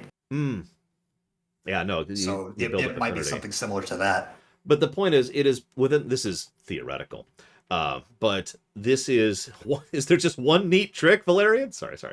It's possible that you use equipment, and as you continue to use that one specific piece, it increases the affinity for that one specific job, and then you get the plus 0.6 and the blah, blah, blah, blah, blah. And it looks like, it just at a glance, that's not going to be a substantial stat change. It's just a little bit of a bonus. I do also notice that there's equipment effects on top of everything else, which is interesting, like a potion recovery amount and a break gauge recovery speed are the two that are on display right now. Right. That could be fun. Those are just stat stuff, but there's a lot of possibilities for mutators and actually fun stuff there. Set bonus style. Yeah, that's ice resistance, break damage dealt. Just to use a couple other examples. What is potion recovery amount? Oh, duh, that's stupid. I'm an idiot. Never mind. I was thinking in the direction of, does that give you more potions? Or does that increase the ratio? How do you get potions? How does potions you find them in exist? chests. I believe monster drops as well. So that sounds like either you can only bring somebody into combat, Kingdom Hearts style, or there's very few, which sucks. Oh yeah, there's also save points. It looks like going to the bonfire also filled her up with 5 potions. If I'm reading that right. So I'm going to turn this up a little bit, Rax. This is your warning. Yeah. You're going to be a little... No, go for it. Here for a second. I actually already showed off this cutscene, but whatever. Real quick, just to make my point super quick. This is what I mean. This is the exact same cutscene that's in the trailer, but hey, look, he has an actual suit of armor on, huh? Alright, I'm done. You're done with... Making fun of the trailer. Oh, okay.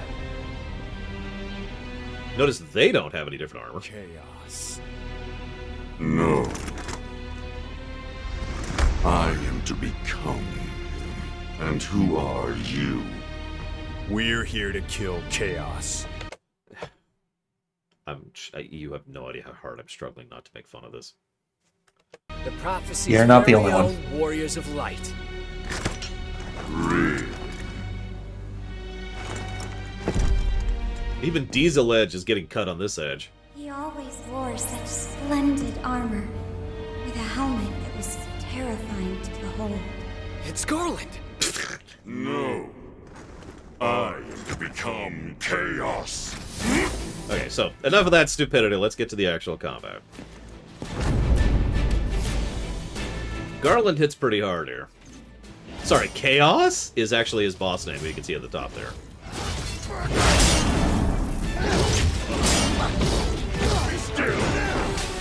can see Ashlam favors the warrior job. No judgment. Sorry, you said Garland hits pretty hard, and all I've been able to think about is, how many times is he going to knock her down? That's a good question. I'm pretty sure he does it at least once. So you can see the overall style and approach here. She's doing a lot of stick and move here. He telegraphs all of his attacks pretty heavily, but also his reach is insane. So you have to be pretty much ready at any point in time, which I'm in favor of. That, again, it's very Souls-like.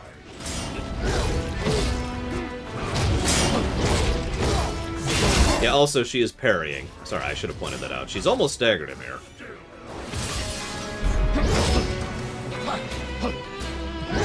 I love the fact that he buffs his sword with elements, by the way. Oh yeah, straight out of Dissidia. I actually liked playing as Garland in Dissidia. I wasn't good at it, but I liked it. So there's Stagger.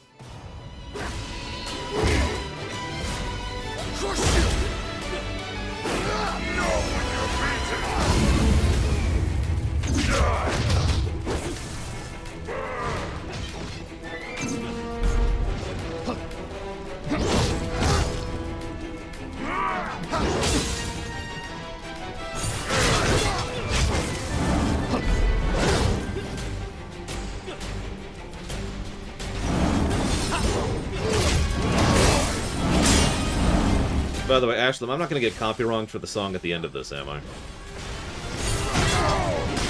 Yes, I've already seen the end of it.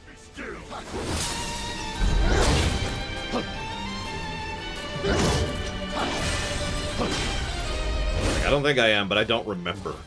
I doubt it. I don't think those meme videos get copyrighted. Give up on me, Ash!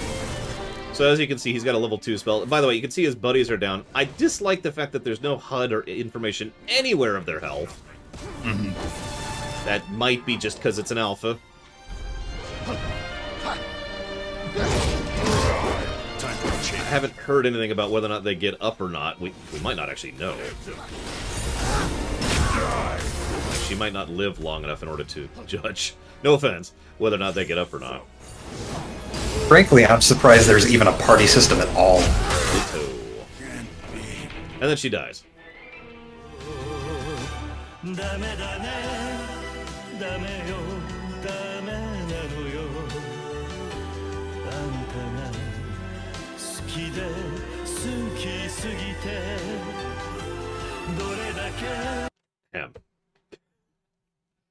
And that's the end of the footage. I mean, I'll leave. I feel all of that rage. This apparently she fought him 500 more times. I'm not. I think that might be a slight exaggeration, but I do know she was fighting him for several hours. I was surprised the first time, Ashlam, if that makes you feel any better. And that is effectively what we know right now about this game. The combat looks like it has promise. The job system. So let's do a quick summary, and Rax, feel free to agree or disagree at any point in time. Well, I'm only your guess man, so... Oh, that's right. I always forget. You're supposed to nod to everything I say. The job system, the level up system, the equipment system, and the blue magic system look a little too convoluted, but like there's some decent depth there regardless. The actual combat itself, the core combat, looks really good. I do think the encounter design and boss design can use some tweaking, but then again, I think that about most most Souls games. The dialogue and story so far are nonsense and terrible. I honestly hope that it's a parody, because... Yeah. I mean, this is Square. They can do whatever the hell they want. I mean, there's scrolls for brains, but if this is legitimately what it is and they're playing it straight, then this will probably be a fun game that will get a substantial negative to story. It's a fun game that I'm going to skip cutscenes for. Yeah, that sounds familiar, doesn't it? It's not the first time I've said that. We'll see. This is very, very early, and a lot of this could change. Am I more interested in the game?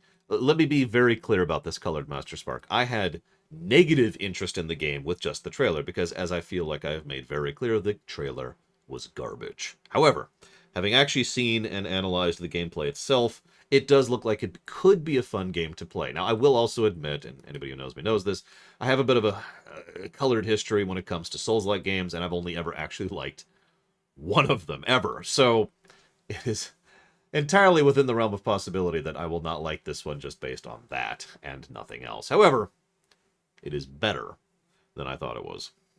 Yeah. The first day I actually was... I saw Mike say a lot of unkind things about this game, and I was right there with him. I mean, this Honestly, now I'm way more in favor of it than I was before. I will say, again, presuming that nothing changes, this is not a Final Fantasy game. Yeah, no, this... I would be more satisfied with this if it had no connection to FF1, no subtitle, if it was just called Stranger of Paradise and it was a new IP. Well, I agree with Rax. I will say this. It's bad regardless. Oh, absolutely. It's that old argument. You know, Spirits Within is only bad because it's an FF movie. No. No. This is a fun-looking game that is not great. Yeah, that's... You know what I would have called this game? Kill Chaos. That's just... And I would lean into it. I would absolutely embrace it. Just call the game Kill Chaos. And every time, it's like, all right, we've killed Chaos. Okay, we're going to go across this bridge. Or we get to this pirates, and someone's like, oh my god, there's some pirates here causing chaos. We need to kill Chaos pirates. And then you know, and I would just absolutely embrace that. Just be silly about it. Yeah, exactly. I am the President of the United States of America. That's exactly what I would do with this. Metal Wolf Chaos. Full tilt. Anyways. I think that's actually everything I got. I'm double checking my notes here. It's all I've got. It was only 3 hours. I told you this would be a long one. Only 3 hours. Wow. E3 coverages are always big. I knew this was walking in. And that is Every everything. single time we do one of these, it's always 3 to 5 hours. Yeah. Nope, that's everything. So I am going to go ahead and chop off the local recording. Thank you, Rax, for joining me as always. Thank you, Ashlam, for the footage. Absolutely. There's a blockchain game, and that's all we're going to say about that. All right, we're good.